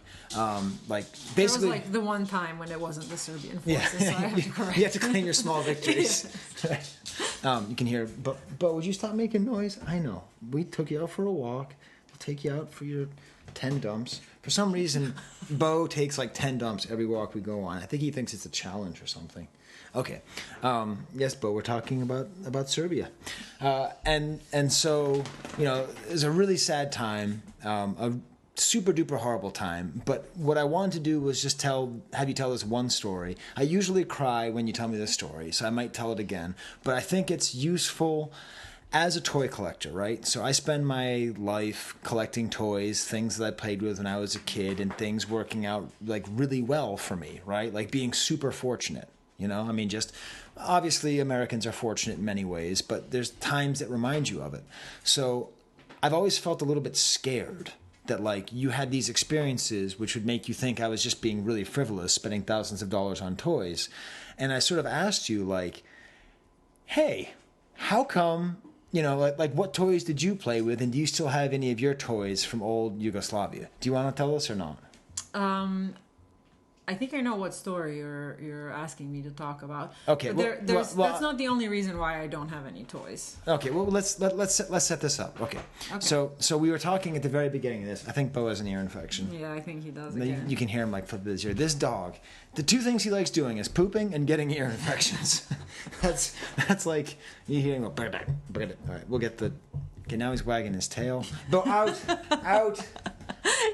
He's under the table and he's wagging his tail and just hitting all the chairs. Okay, Bo, out. Okay. Okay, so part of the war that made it so difficult is that all of these people lived all over Yugoslavia. So there were Croats and Bosniaks living in Serbia, and there were Serbians living in Croatia. And like her friend, who we were talking about, she was Serbian. She was as much Serbian as you consider yourself to be American or British, right? You asked her what she was Serbian. She was born in Croatia. She grew up in Croatia. Her address was Croatian. Every single thing about her to an American would make her Croatian. Well, so the funny story is she remembers the first time when she realized she was Serbian, because she didn't really know when she was a kid. No one really talked about it that much. So when she was sort of just, I think she was in middle school, and some kids in school told her that she was Serbian, and she came back home crying to her parents, and she's like, they called me Serbian. Right. And she was expecting her mom to console her and be like, there, it's okay, you're not Serbian. And then her mom said, yeah, that's because we're Serbian. And she was like, what?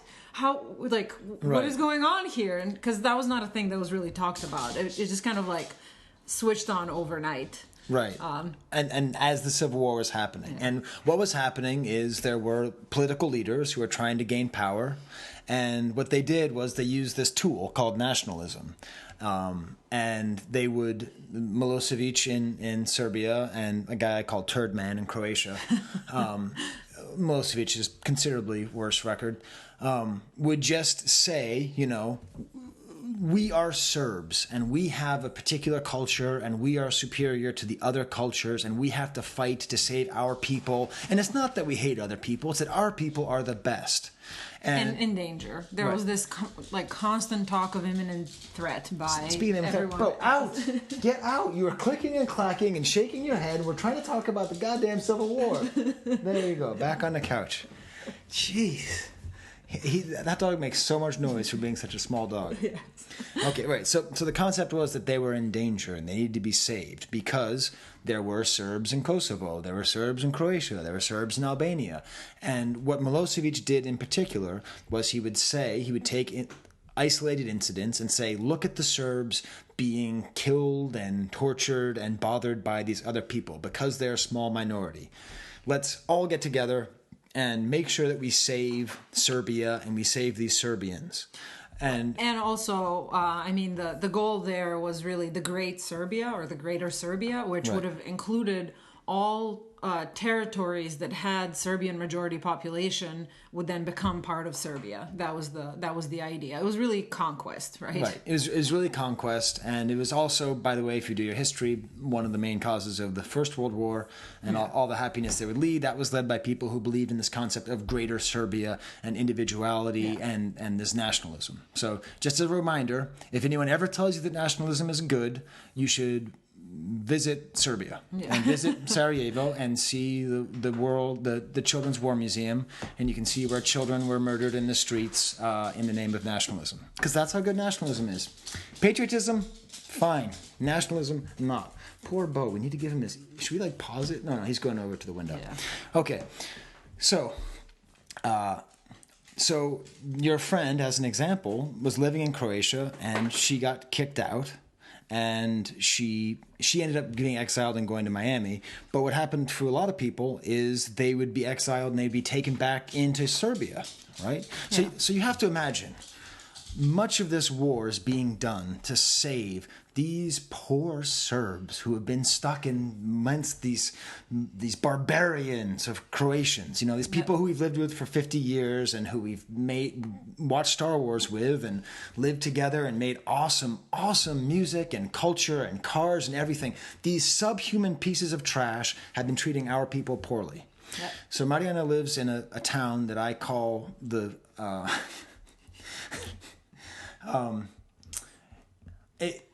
It's sort of like the West Virginia of Serbia. Yeah. But sort of like the low rent West Virginia of Serbia. Yep. And I like West Virginia and I like the town where she's from. But it's a mining town in the very eastern part. That makes one of us. Yes. A mining town in the very east of Serbia. Not exactly the Riviera, okay? This is right near the Bulgarian coast. Very dark, very sad on the border. Right. No coast. No coast. Serbia's landlocked.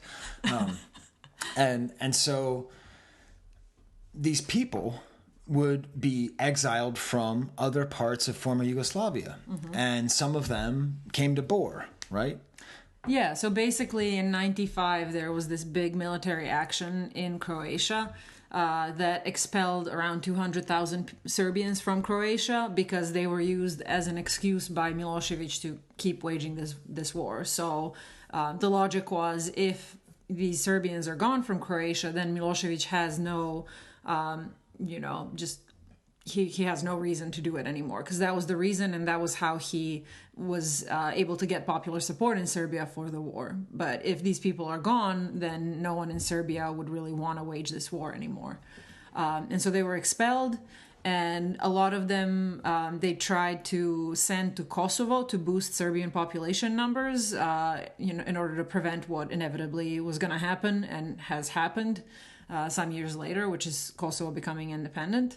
But a lot of them ended up in these sort of barracks or some kind of temporary accommodations all across Serbia, and some number of those ended up in Bor. Right. So these people who the war was fought for, who should be treated like returning heroes and conquerors according to this whole system, the war was fought for them. Mm-hmm. They were treated like garbage. They were given no special privileges. They weren't given land. They were treated terribly in the schools, right? Oh yeah, I remember.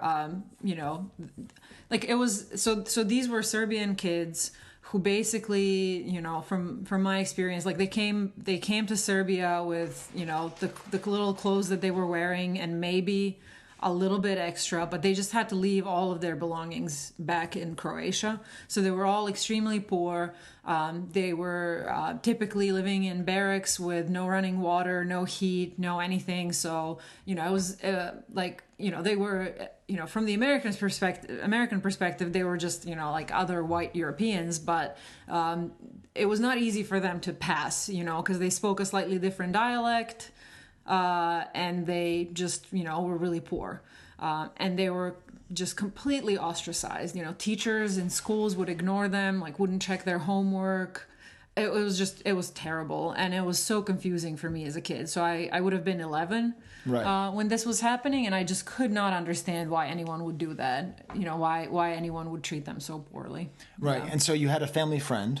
Yeah, so my mom had a coworker. My mom taught at a high school, and one of the other teachers at the high school volunteered with the Red Cross. And so they did sort of, like donation drives, but, this was at a time when everyone in Serbia was already just completely depleted financially and very poor. And so they did these, drives. And I remember her saying, asking my mom if we had anything that we could spare to just donate to the Red Cross so that it would get distributed to the refugees. And my mom asked us to, pack up some toys that we didn't want anymore. And I just went and just packed every single toy that I had. Because I thought that somehow this was going to make it better for them.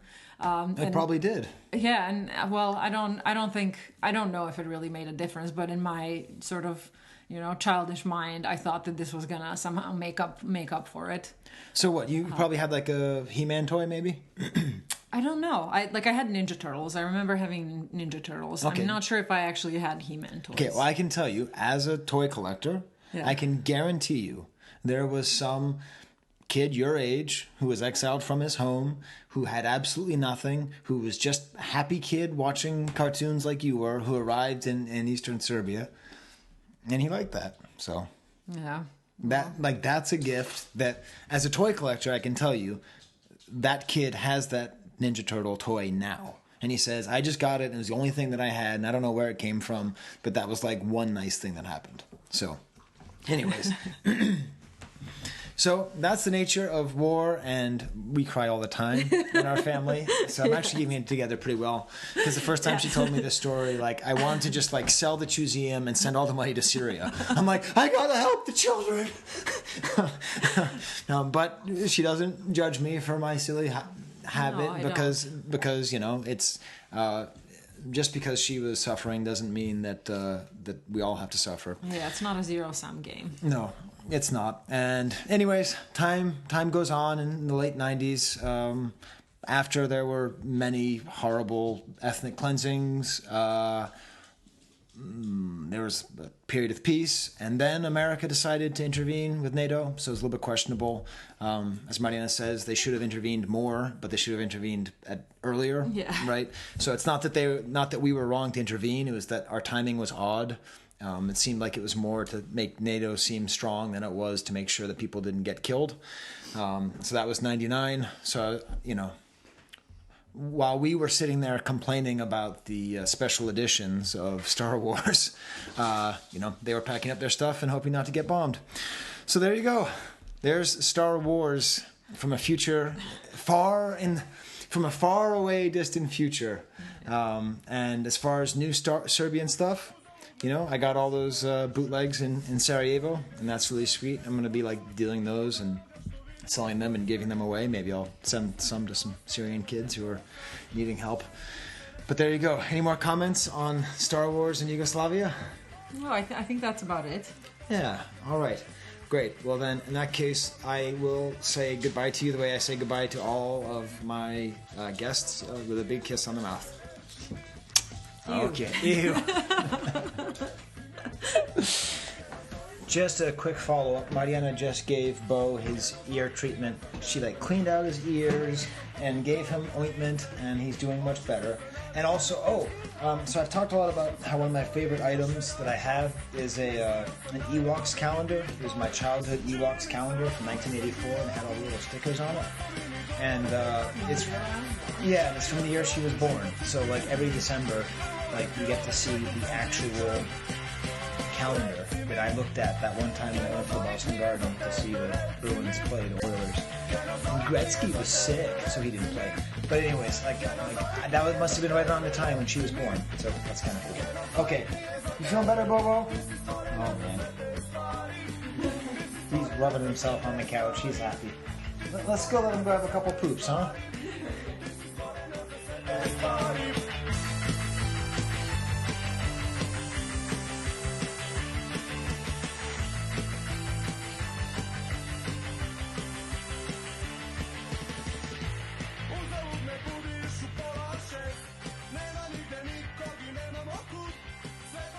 Okay, Steve, so I don't know how I edited that all together, all that Serbian stuff. You'll hear I did one of the interviews, like, in a car. I was driving. I did the other one here, and then I had to go into the whole extra stuff about the posters. But now I can tell you, Steve, Luke means onion. So theoretically, awesome. I could call this episode Flame Onion Skywalker, you know. Yeah. Or maybe I'll call it the all too comprehensive guide to Iceland and Yugoslavia and Star Wars collectibles. I'll probably call it that. Yeah, that's even if you're not, that's a good subtitle. Yes, it is. Yeah. Awesome. Well, that's 100 episodes in the bank, Steve. Yeah, that's wow. That's pretty nuts. It is. Yeah. I feel like we should save all of our like navel gazing for our 10th anniversary in February. Yeah, that always seems like that's better suited for that time of year, right? Yep. And because we could be doing like, I mean, who knows how many episodes we've actually done because we had all the blog pods. It's entirely possible that we like missed 10, you know. The history of the podcast is like the history of Yugoslavia. Yeah, a lot of lacunae in there. Cool. So then, what's episode 101, Steve? So that, if all goes to plan, it should be Lando's skiff, kind of getting back to the Jedi figures. I figured maybe we could talk to David Gall. He used to be at least a big Lando skiff collector. He's a good storyteller too, and we'll see. Hopefully we can get some other people too. But that'd be fun. In that case, Steve, I think there's only one thing left for us to do. Oh, no. Yeah, that's our fantasy baseball. Do you know what doesn't do wonders for your fantasy baseball, Steve? Yeah, traveling out of the country. Yeah. It's amazing how little you think about baseball when you are outside of the United States of America. Yeah. It is impossible. Like, I understand why people outside of America don't like the sport. Like, I just cannot possibly think about it. So my team took a nosedive. I'm all the way down in second place. Oh, poor you. Yeah, poor me. But Steve, you're doing well. You're in fifth. You're hanging in there. Yeah, that's hanging in there. I don't know. I had like one of my players died. Oh, God. Like, I sort of just wanted to stop playing fantasy baseball, you know, because Tyler Skaggs, I didn't even actually follow. I didn't realize that he was on your team. Yeah, I mean, he was doing well, whatever. I mean, but there's something about that was just really weird. Like, I hated having to drop a player because he died. Like, that just felt like callous and weird, you know? Like, I could see how that could mess with you a bit. Yeah. Well, this took a turn, Steve. It's okay. It's not the only time this episode's taken a turn. Happy Iceland and sad Serbia. Well, hey, I'm glad. It seems like you guys had a great trip. I'm glad that all went well. It's great seeing you. Yeah. I mean, it was really great, and it was. I think our plan really worked out to marry each other. seems so. So, all right. Cool. Well, then we'll talk to you in what is it? August? Yeah, August. Hey, we should get on that recording soon. Probably. Yeah, like next week or something. Yeah. Okay, I'm gonna get editing. All right. Wampa wampa. Adios.